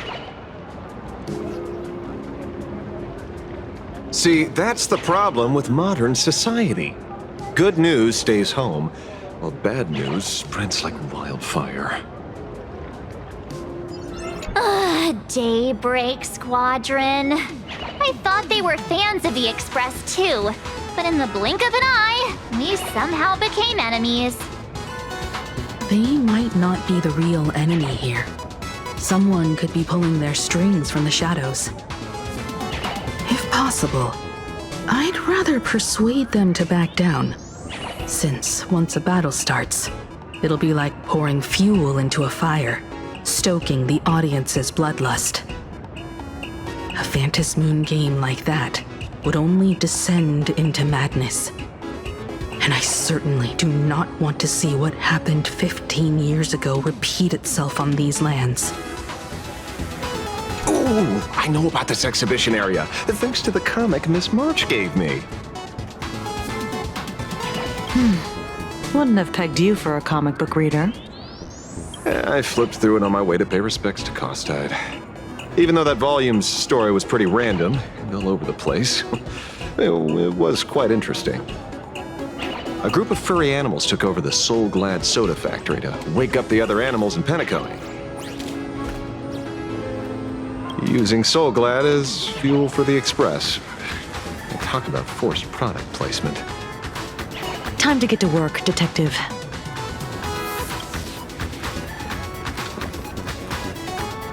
To move forward, we'll need to fuel up the Shuttle Express first.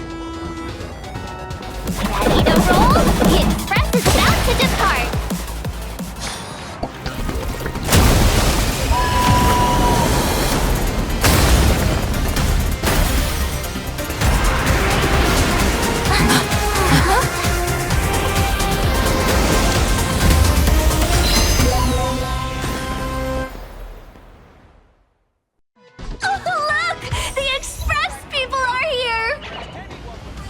Stay back! It'd be terrible. Astral Express! We've been waiting for you for quite a while.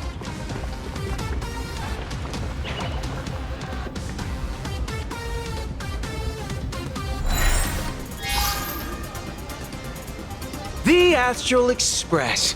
Just as I thought you weren't going to show up. Oh, you brought help? And it's an old friend. Been a while. Old man. People who have lived in Dovebrook share a special connection. Since you're treating me as an old friend, I don't want to act like some high and mighty adult telling you what you should and shouldn't do. I'll only tell you this.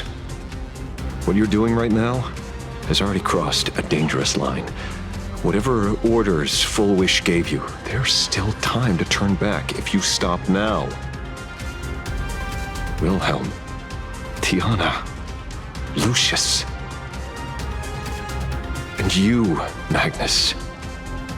After my heartfelt warning, do you still insist on taking Full Wish's side? They're my partners! Listen up, old man. Supplicants' challenges during the Phantom Moon Games have no restrictions. That means you have no right to stop us. Like the Herald of Death. Oh.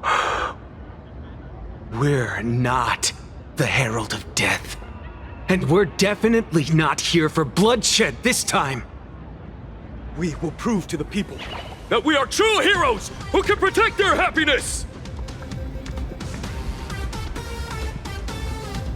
The Astral Express. These visitors from beyond the sky claim they saved the cosmos from a Lord Ravager. But who knows what the truth really is? This so-called saving the cosmos might just be another scheme of the IPC. Just like us back then.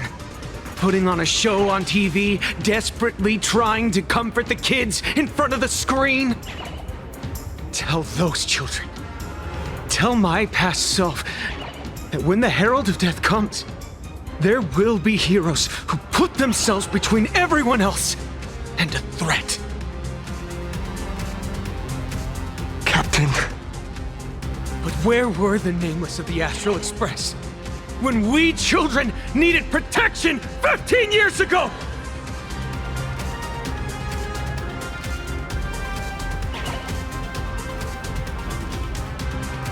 Gray?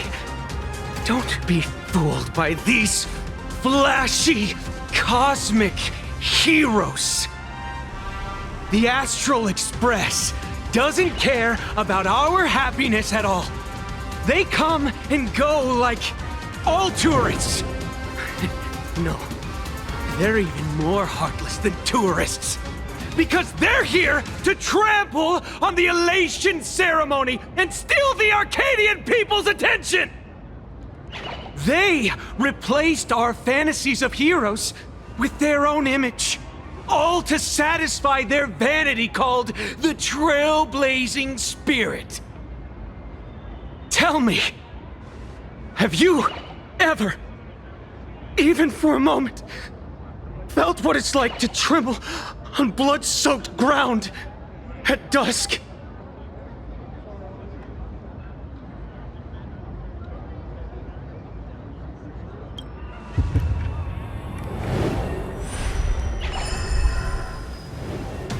I'm afraid of losing my companions. Afraid of death. There are so many things that I fear. It's not the Astral Express you hate. You're just hating yourself. That powerless child who couldn't protect everyone. But I want to tell you, being powerless was never your fault. The Astral Express is the GOAT! The Astral Express is #1 in the universe! Quit yapping! Tear them to shreds! Beat them to a pulp! I want a bloodbath! Daybreak Squadron! Beat these alien punks to the ground! Shut up! All of you, shut up! As a kid, it wasn't my fault that I was powerless. But we, the orphans of the bloodstained games, won't remain that way forever. We've undergone the happiness surgery transformation. We've overcome our weak former selves and become Daybreak Warriors. We've grown stronger. Strange. Even though our suffering was erased, why was I so scared just now? And why were there tears? Brother, that's only because this pain has been here all along. It's time to overcome it. It's time to use the power of happiness to defeat it once and for all. Well said. Then let's finish what needs to be done. Let's reclaim from these outsiders the image of heroes that the people of Ahatopia hold dear. What about you, Magnus? Sorry, Mr. Ashvale, but a hero never betrays his companions. We are the Daybreak Squadron, 4 warriors of one heart, united to protect the world. I won't let down my companions, or those who believe in us. We are the true heroes. Look at the statue of the conductor. It's just an empty shell. Even Pearlux Corp, with countless resources at their disposal, can't breathe life into it. But we can. Let me prove it to you. Stop them! Don't let them drag the Astral Express's name through the mud! I shall provide the wish power to awaken it! I shall become its skeleton and allow it to stand! I shall turn into the fuel that drives it forward! I shall become the core that makes the engine sing the song of eternal joy! Happy! So happy! Happiness! The Express is about to warp happily! Cleanup initiated! Unclean! Eliminate! Everyone will be happy!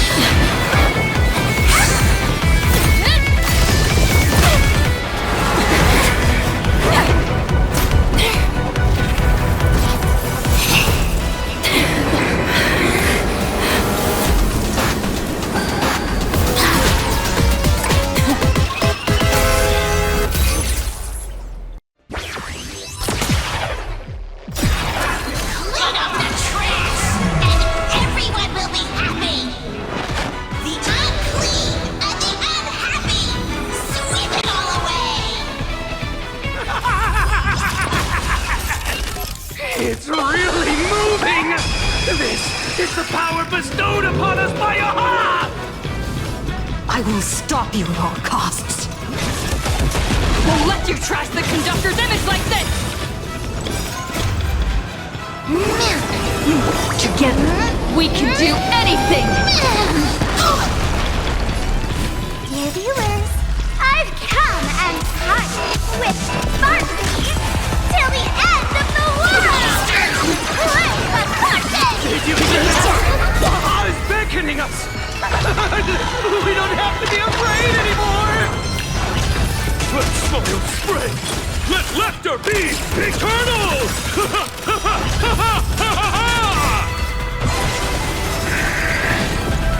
You guys are seriously nuts. Best of luck! An explosive! The Astral Express is nothing but the IBC's lapdog! We've already done. Won't mind handling a few more. What did you say? We promise to protect the Arcadia! Filth, pain, so much! Eliminate pain! Everyone smile!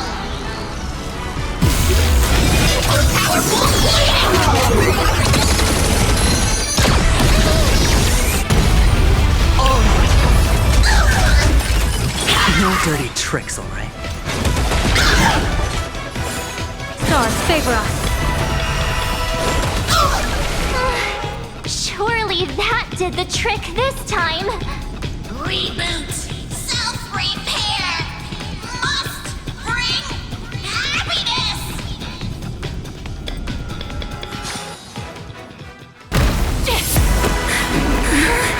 With everyone, we'll be happy.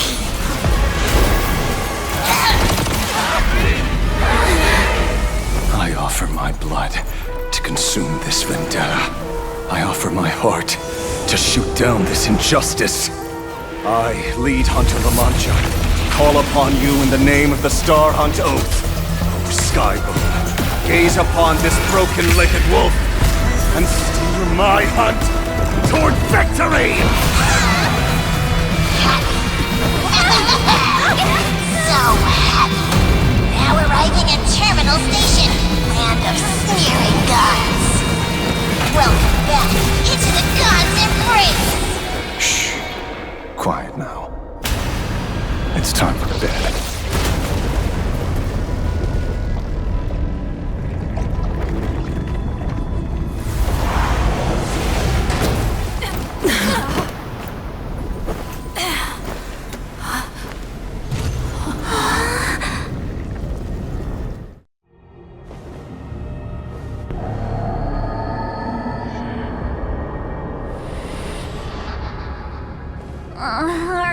I still alive?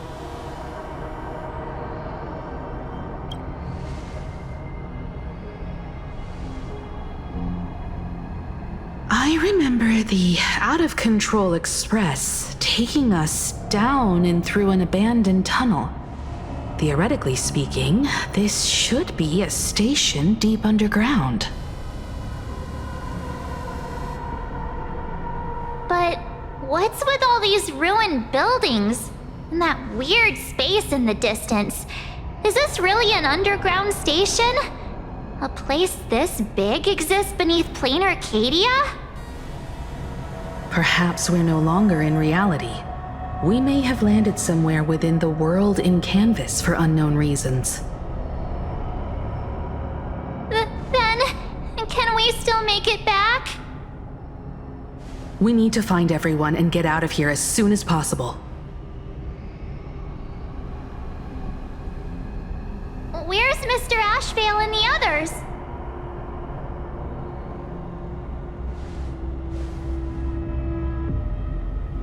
We've been reborn. See? I knew we weren't like those Sinwish Syndicate trash. You're right, Red. We're heroes. We are justice. We are the undying happiness. If you are justice, then forgive me for playing the necessary evil. Everyone, please! This has to stop! If this goes on, you'll all... Just smile.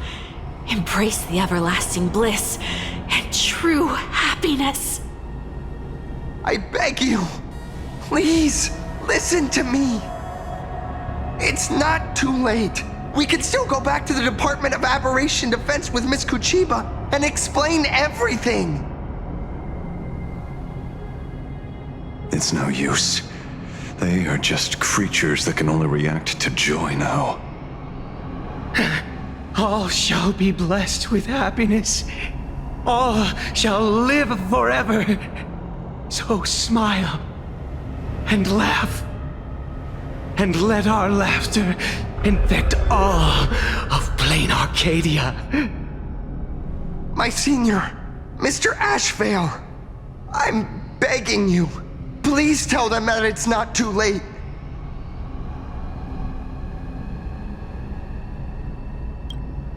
Move aside, Magnus. Please, just give me another minute. You know they're good people. It's best if you just move aside. A true hero never abandons his friends. If I try to kill them now, will you stop me? Or will you turn a blind eye? I get where you're coming from, but they've made their choices and so have I. After all, are they really better off like this?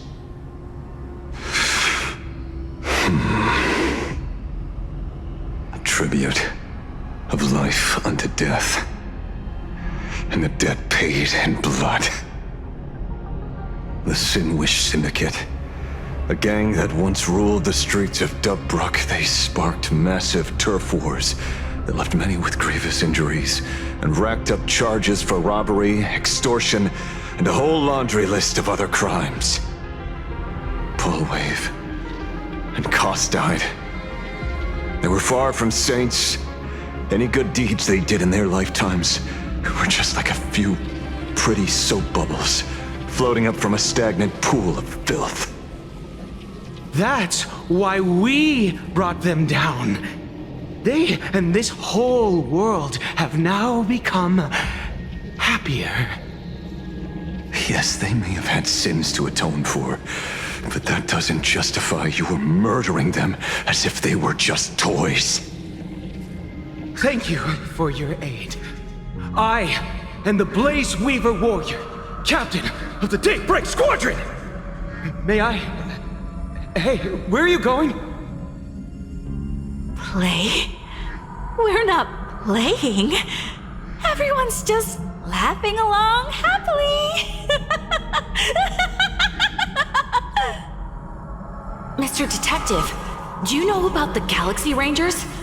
I heard they are a group of righteous heroes roaming the universe. In that sense, are we the city's rangers? Ah! Mr. Asheville!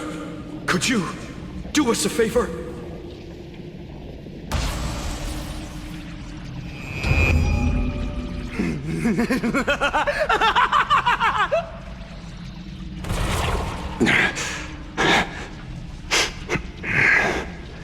This familiar scent.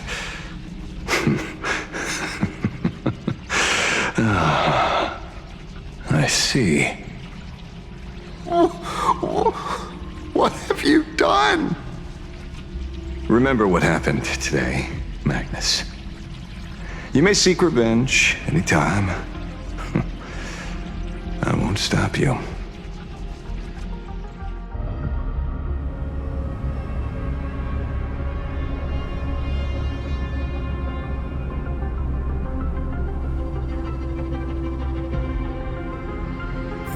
Glad to see that you're all made of tough stuff.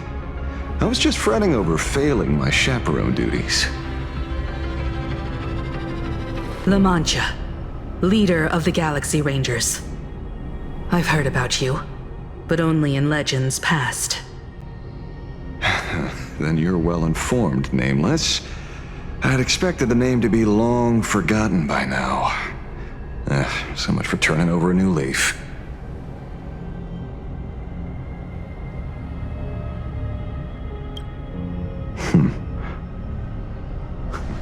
You mean the esteemed Silver Gun Shura and dazzling ninja hero?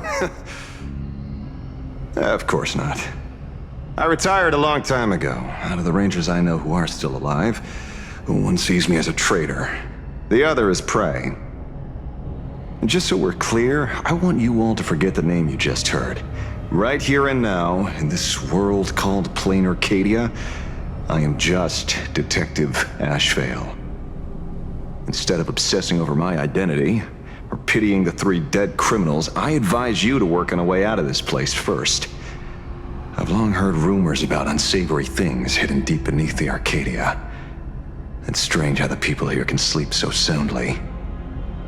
The train broadcast called this place the land of sneering gods. I don't think I've ever seen this station on a map. Are we going to be trapped here forever? Mr. Ashevale, despite being at such a bizarre location, you've been oddly confident and unconcerned over your safety since the very beginning. Do you truly know nothing about this place? I'm afraid that's classified information. Besides, well, I'm simply doing what any professional private investigator would do. Trust my employer. It's time to show us the trinket Pearl gave you, kid. Oh, come on. Didn't Pearl give you a chip? We're in good hands, as long as she can track your location with that thing. A tracking device. Again. Akavilli.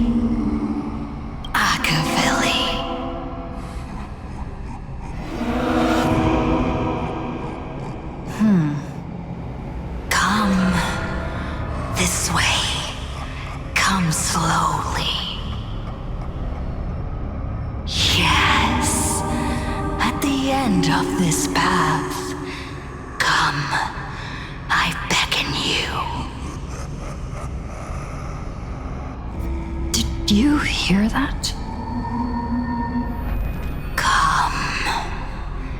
Come to me.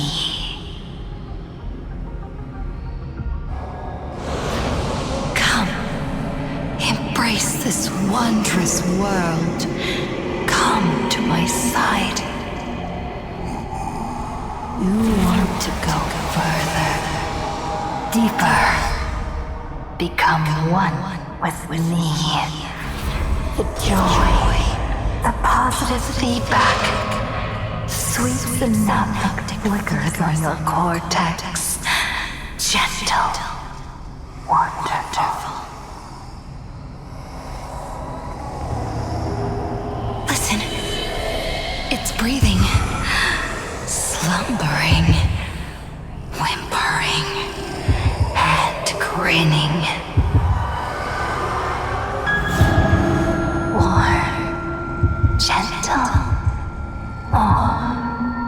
Gentle. Warm. And gentle.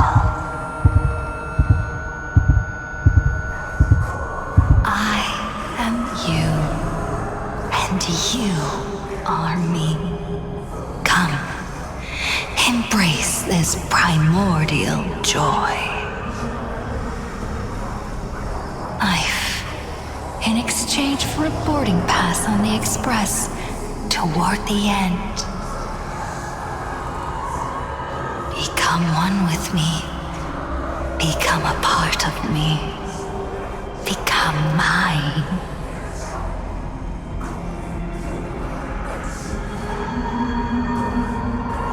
Let's go deeper. I want to go over there.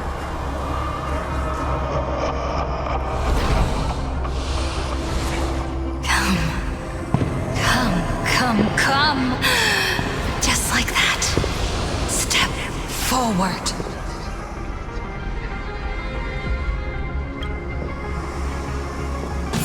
That's far enough, kid. My golden principle while working on cases in this world is to keep my curiosity in check and not get involved with matters beyond the case itself, especially things that already look considerably dangerous. However, the thing that slumbers in the deep here does look awfully familiar.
We meet again, everyone. Fortunately, her lucky chip helped me locate you.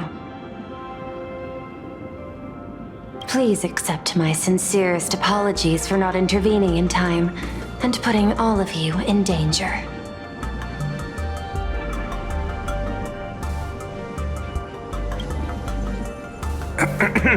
Actually, she put one in my pocket too, but I auctioned it online as a souvenir. Thank goodness you kept yours. Otherwise we'd be done for. Madame Pearl, where exactly were we just now? The place where you fell is called the Torn Scroll. It is a space that peeled from the scroll painting during Plain Arcadia's return to reality. These splintered spaces continuously writ at both reality and the world in canvas. The Department of Aberration Defense originally thought this kind of phenomenon had stabilized, but based on observation, during your encounter with the Daybreak Squadron, there was a sudden spike of disturbances from the Torn Scroll. Unfortunately, the cause, unclear. Therefore, I had to use the power of the Cornerstone to analyze the space, then mend the fissure with imagenesis in order to bring you out. The Department of Aberration Defense has initiated emergency protocols to reassure the public and handle the aftermath. However, I wasn't able to directly observe your situation after you'd fallen into the torn scroll. Would you be so kind as to share what happened there? We can close the new Herald of Death case. My shadow has devoured the guilty three and tasted their sins. They were responsible for the Sinwish Syndicate massacre. Of that, I'm certain. Was Full Wish the mastermind?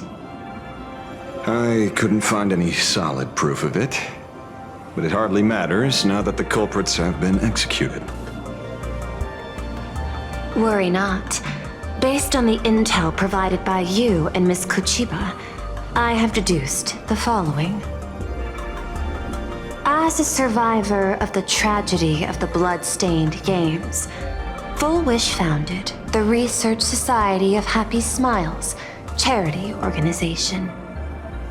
The organization has since been providing an unapproved medical treatment named happiness surgery to its members, which neutralizes their physiological capacity to feel pain. The procedure drew many more followers as a result. And the Daybreak Squadron, members of the Smile Society, imitated the Herald of Death's modus operandi for their crimes, and challenged the Astral Express during the exhibition. From the aforementioned facts, the predicted probability of Full Wish being the mastermind is 92%. If I may, Madam Pearl. Management in Plain Arcadia should be dictated by the chain of evidence rather than extrapolated probability. I understand. I will observe the human laws and customs. In any case, we have achieved our goal through Star Rail Fest, luring the supplicant with ill intent out of hiding.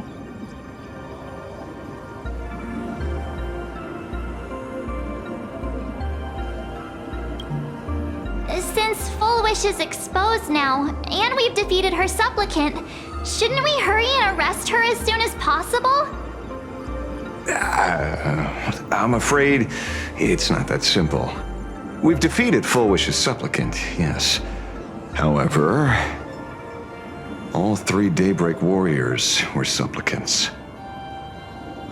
That can't be. The supplicant should be the only one who wore the mask and participated in the games with the Phantom Moon's blessing. Those devoured by my shadow can no longer lie nor deceive. All three of them had worn the mask before. If they were all supplicants, that means it's still possible for Full Wish to intervene in the games. What's even more terrifying is, when the shadow devoured them, I caught a taste of something familiar. It was the taste of abundance that I'd once devoured as a Galaxy Ranger. What? Yes. I didn't think this world would go that far. But I was wrong. Living in seclusion dulls one's senses. I should have realized it earlier. Darn it. There is no point in beating yourself up over it. Therefore, the conclusion must be corrected. The Research Society's happiness surgery is a medical technology related to the abundance, and not simply about relieving pain. Assessing the risk involved in this procedure. Unable to extrapolate. General Yao Guang told us that she foresaw a great calamity upon Plain Arcadia. According to her divinations, Blade, the Stellaron Hunter, could be its catalyst. So that's why she asked me for the authority to extradite Blade. Regardless, none of us had anticipated this. Plain Arcadia's calamity had already taken root. long before the arrival of the Stellaron Hunter.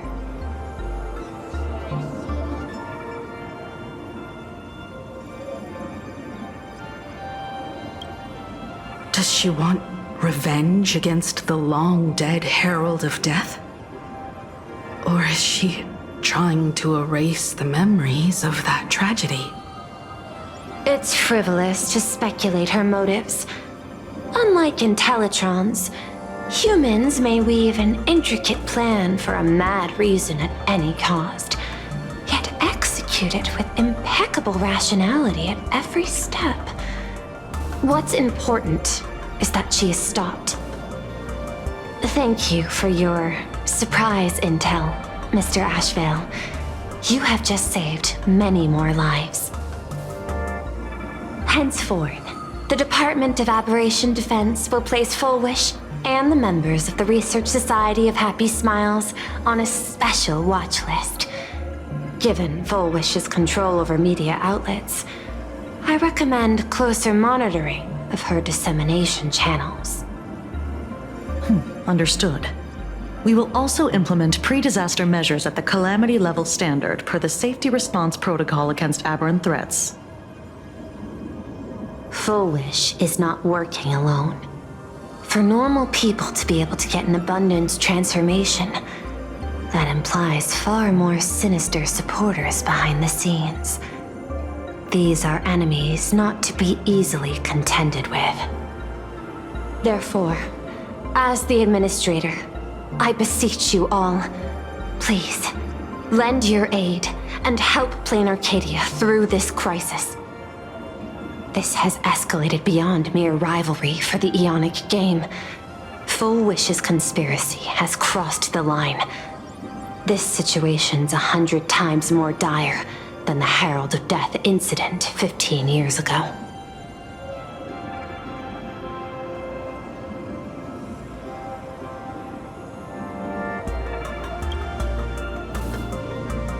Please, Madam Pearl. This is my homeworld, and I won't allow the tragedy to repeat itself. Besides, there may be an even greater conspiracy behind all this.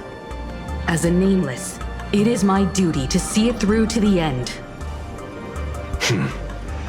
Indeed, there are old scars and fresh wounds to settle. For the way she toys with life, and the taste of that flesh, Fullwish must be held accountable once and for all. You have my eternal gratitude. I won't forget this bond from our shared trials. Now then, I shall prepare an action plan, as well as share relevant information with General Yao Guang. The seed of abundance planted by Fullwish must be uprooted and eradicated as soon as possible. Oh, leaving now. We're counting on you, hero of the Express.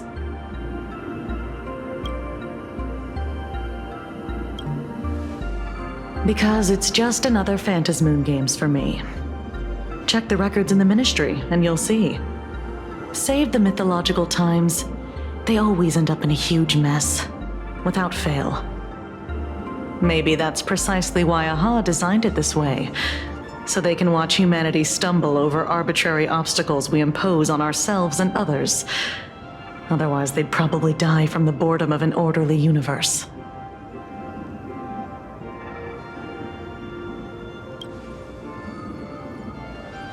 Maybe interrogate him for a few days.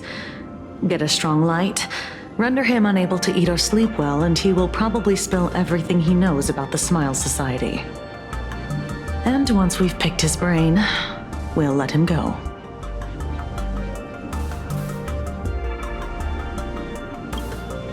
It's almost time. I should get back to work too. So it's true. The captain and the rest really did kill all those people from the Sinwish Syndicate.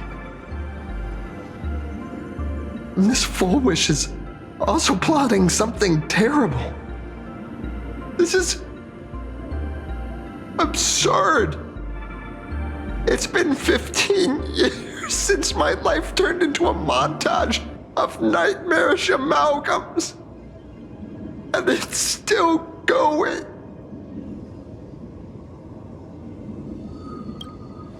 Thank you. Mr. Ashvale is right. This is not the same as playing the hero on a stage. In the end, I'm just an actor. Full Wish's partner. Perhaps someone far more dangerous has already set their sights on this round of the Phantasmoon Games. Oh no. They are definitely up to no good. Terribly sorry, Nameless. It was your exhibition and your enemies. And there I was, stealing your spotlight. Curious. I wonder how much wish power my appearance this time accumulates for the mask.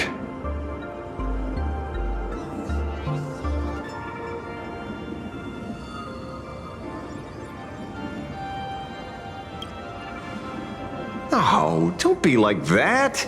You can tell them that I'm Welt. We already look similar enough. Who knows? Maybe that'll redirect some wish power toward your account instead?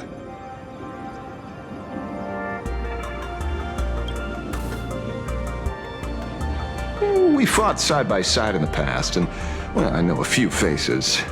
But, as they say, the honeymoon phase never lasts. I heard some of theirs were still looking for me before I went into my last cryosleep.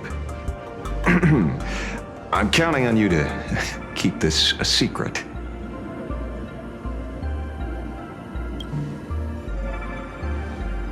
Some people want the head on my shoulders, while others want the shadow in my arm. I'm old, and I just want some peace and quiet. That's all there is to it.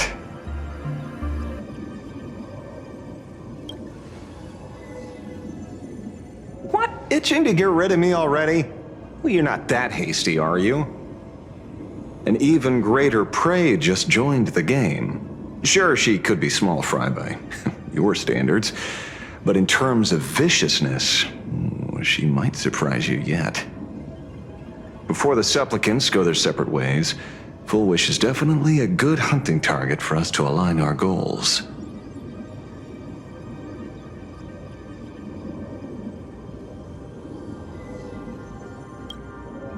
Such confidence.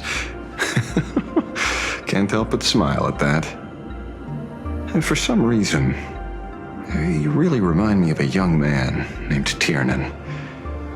Oh, you nameless bunch just love jumping headfirst into fire pits, don't you? Well, given your skills, would you be interested in joining the Galaxy Rangers? If you're still alive by the time the Phantasmoon Games conclude?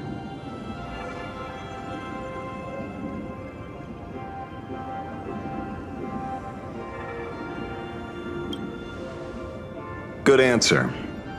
I apologize for my presumptuousness. After all, becoming a ranger comes with loss, suffering, and vengeance. In that case, I will take back my words. Young Nameless, may you never have to tread the path of a ranger.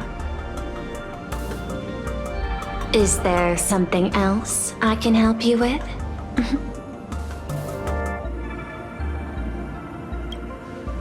I understand. Your inquiry. How did they manage to operate with so many years unnoticed?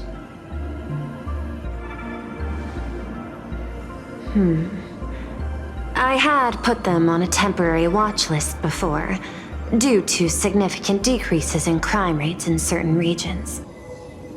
But now, we finally know how they achieved such a miracle. Personally speaking, I cannot fault the citizens who joined the society, nor do I wish to fixate on the accountability of those who governed at the time. After all, for the corporation, the Smile Society is a tool for maintaining stability, and the members are simply following the human instinct to avoid suffering. You've been to Penacony. You should know. There, the family's members lull guests to sleep with power of the harmony and soothe their pain. From a human ethics point of view, it is well within people's rights to avert pain in moderation. Humans cannot turn off their innate negative feedback like Intellitrons do. I understand and deeply sympathize with that. My assigned theme is analytical art, but at the same time, I am fortunate to be appointed governor of a world. The portrayal and sublimation of pain in human works of art shine among humanity's greatest treasures. Tragedy, elegy, and lost epics. Their soul-stirring power springs from a profound understanding of this negative feedback. This so-called happiness surgery does more than just obliterate people's perception of pain. It strips away human complexity and turns what was dynamic and brilliant into a monotonous blotch. To me, governing this world is like creating a painting. My vision is to maintain the diversity of life forms and preserve their potential for growth and change. The Research Society has disrespected my work. Thus, my duty and theme have become one and the same. I will do all that I can to cleanse the misguided strokes of the Research Society from this land. Thank you again for lending your aid, Nameless. I will begin extrapolation of our next steps now.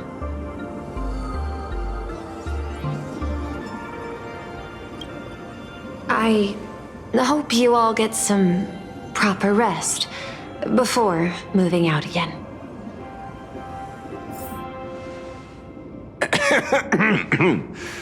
You know, I'm not here to be an ornament. Assessment. You have something to ask me, Mr. Ashvale. Well, lately, I've been on an extremely lucky streak. Be it Fullwish or Magnus, the elites practically gained sentience and came to me one by one. Luck is also an important part of one's toolkit. Wouldn't you agree? I'm beginning to think you're the one behind it all. You tasked me to investigate the Society and protect the Astral Express, which all led to me unleashing my shadow on those people. Just so you can confirm your hypothesis. You had everything planned out since the beginning, hadn't you?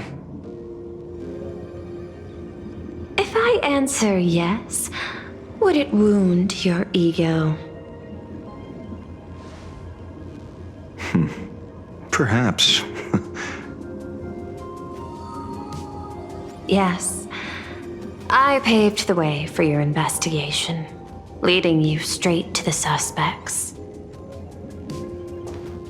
Through you, I confirmed my suspicions about the Research Society.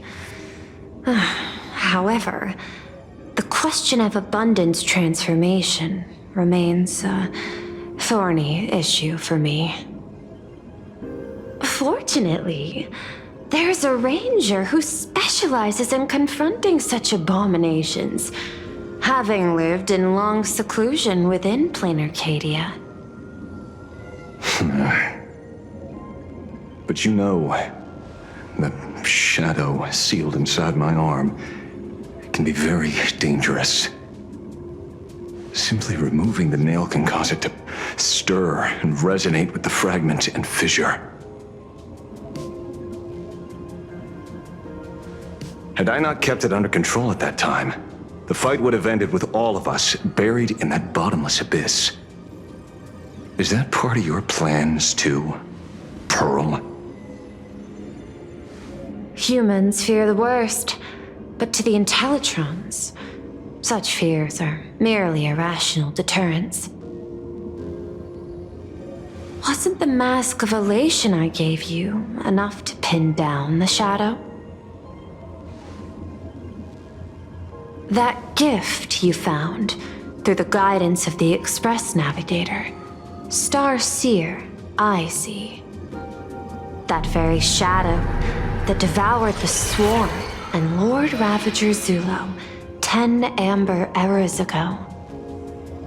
That very shadow that devoured Shuhu, the emanator of abundance, hundreds of years ago. You won the bet. You sure know a lot about this. Please, allow me to correct you. My ethical parameters prohibit engagement in probabilistic gambits.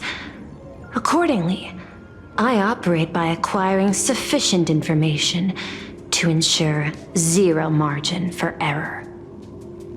Then again, you are the species that brought art into existence as a form of expression. That seed of creation exists even in the most ignorant of humans' minds. And for that, I love and admire you. Whether you believe it or not, I will honor our initial agreement, Mr. La Mancha. At the moment of victory in the Phantasmoon Games, I will free you from all sufferings and fulfill your wish.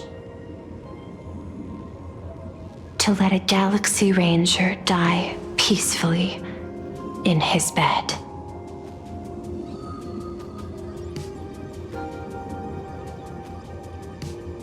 In that case, I will continue to fight for you, my lady.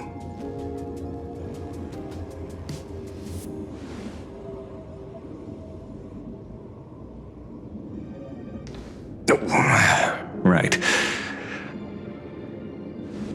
You mentioned several times wanting to replicate the works of Graphia.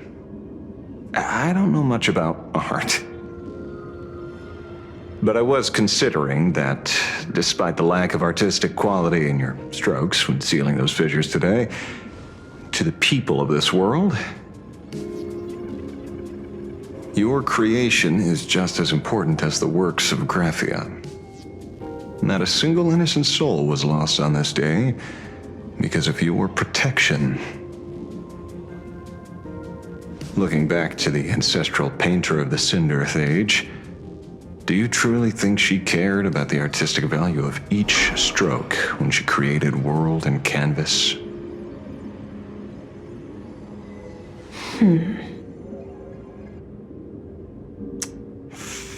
Tisk. Ugh. But what do I know? These are just crude observations from an amateur, so pay them no mind.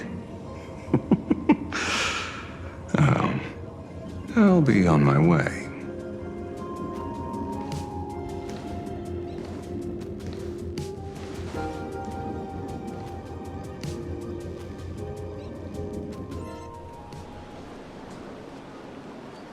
We meet again, Ashen Detective. It's hard to believe that I came back for you, especially after learning that you wanted to sell me out to Pearl. We gotta thank nature's gift. The 6.1 billion credits reward has appeared again. Fortunately, I bypassed you and struck a deal with that Intellitron instead. Regrettably, my current bounty stands at 0. Do you always turn your customers over to the police? How impressively short-sighted. No wonder your clientele is so small. Speaking of short-sightedness, no one rivals the Stellaron Hunters, aka Destiny's slaves, isn't it? You are all fated to march toward the finality, and nothing can stop you.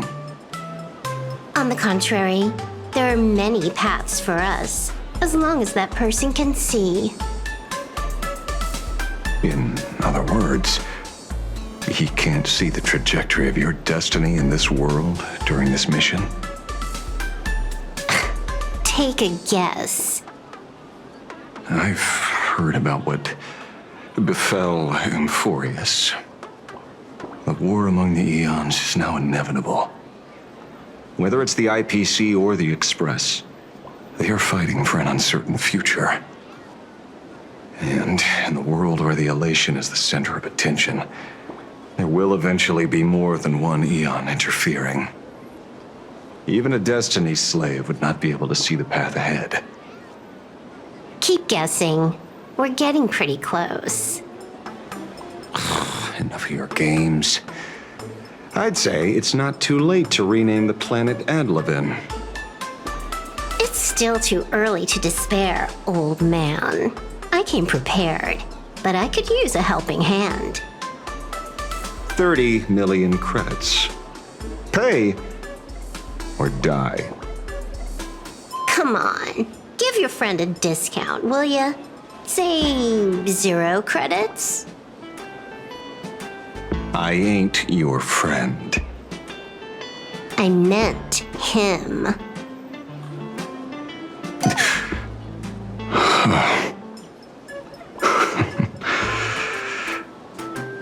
It's been a while, Ying Shing. It's been too long, Mr. La Mancha.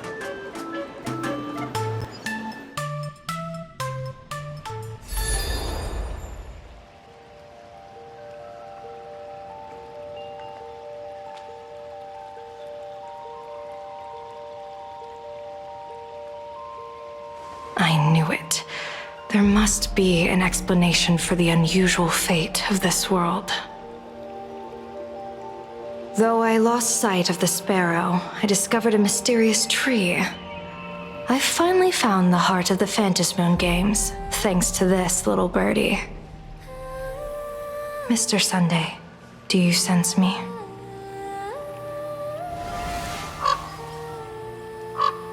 There's no reaction from the bird. What's wrong with it?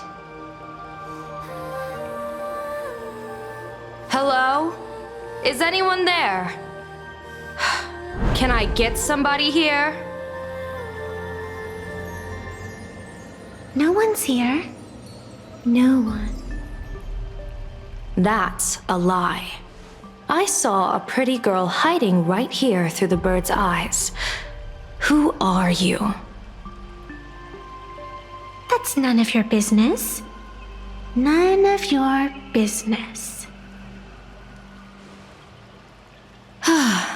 If that's how it's going to be, then I'm done playing nice here. If my eyes weren't playing tricks on me, the ancient tree here must be the ambrosial arbor of abundance, yes? Little girl, are you going to keep playing hide and seek, or will you come out and have a proper conversation with me?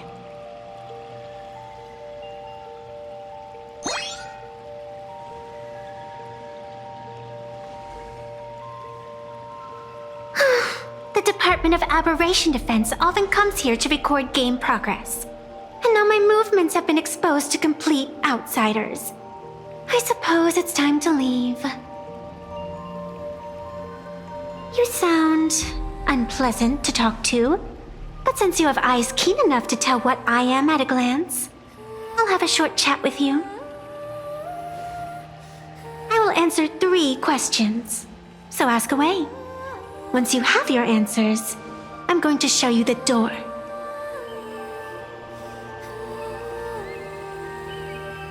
I wanted to question why the Joy Seeker would permit the ambrosial arbor of abundance to take root in a world they had blessed.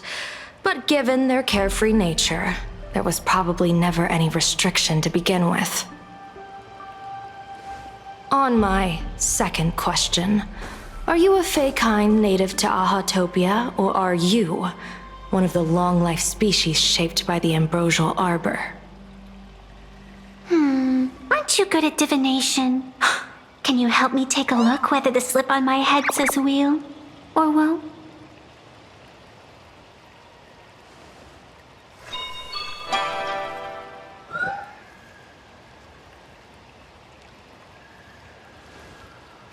There's nothing on your head except your ears.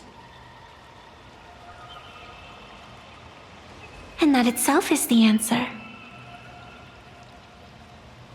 I am the arbitrator who determines the outcome of the Phantasmoon Games. I am the raging waves of joy, and the living pulse of this world. Diviner of the Xianzhou, the weal and woe you behold are but a single petal fallen from my hand. It blooms with the morning, and withers by evening, reducing to dust in a fleeting moment. My true form is the Panarch Elwood, the embodiment of instant and eternity.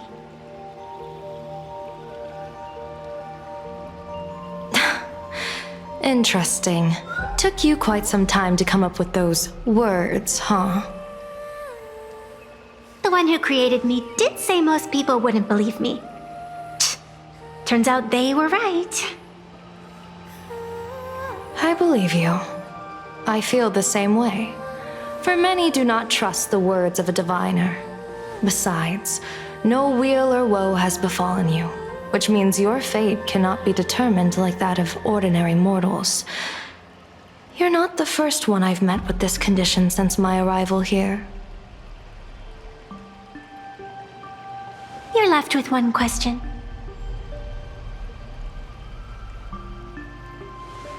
Since you admit to being an abomination of abundance, shouldn't you explain the fate of this world's residents?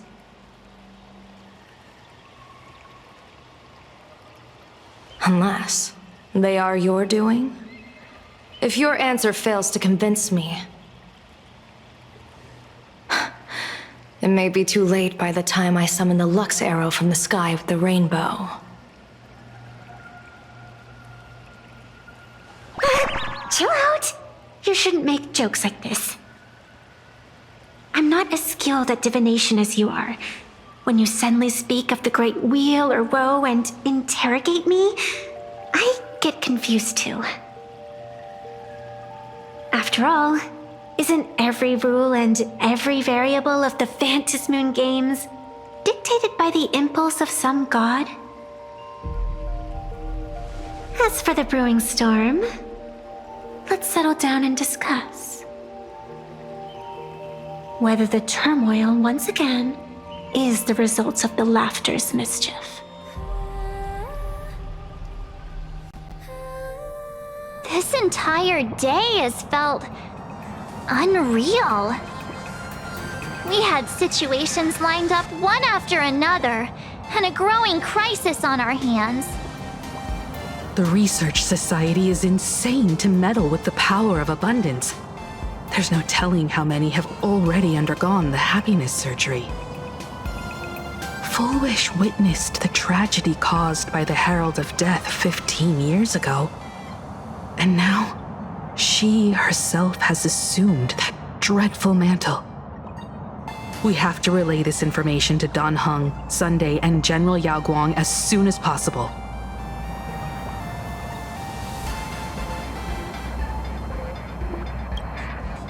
Full Wish is definitely aware of the enemies she's facing. That is why we must win an audience with Aha. At the very least, we need to stop Full Wish from winning the game. Yeah. The thought of the Research Society of Happy Smiles going through with their plan gives me the chills. It's been a long day, and all of you must be very tired. Take this chance to get some proper rest. I'll go meet Weld back on the Express. March? What about you? The best way to recharge is to waste time. So, I'm staying outside for some fresh air. Sounds good. I was thinking of heading to the streets for a walk. Now that everyone has made their appearance, no need to keep further secrets what you can as a spark must grow into wildfire. As an extra one of these Phantasmoon Games shall receive all of my authority more than a thin minute to become the true permanent demon of elation. As such, it's time to revel unabated joy.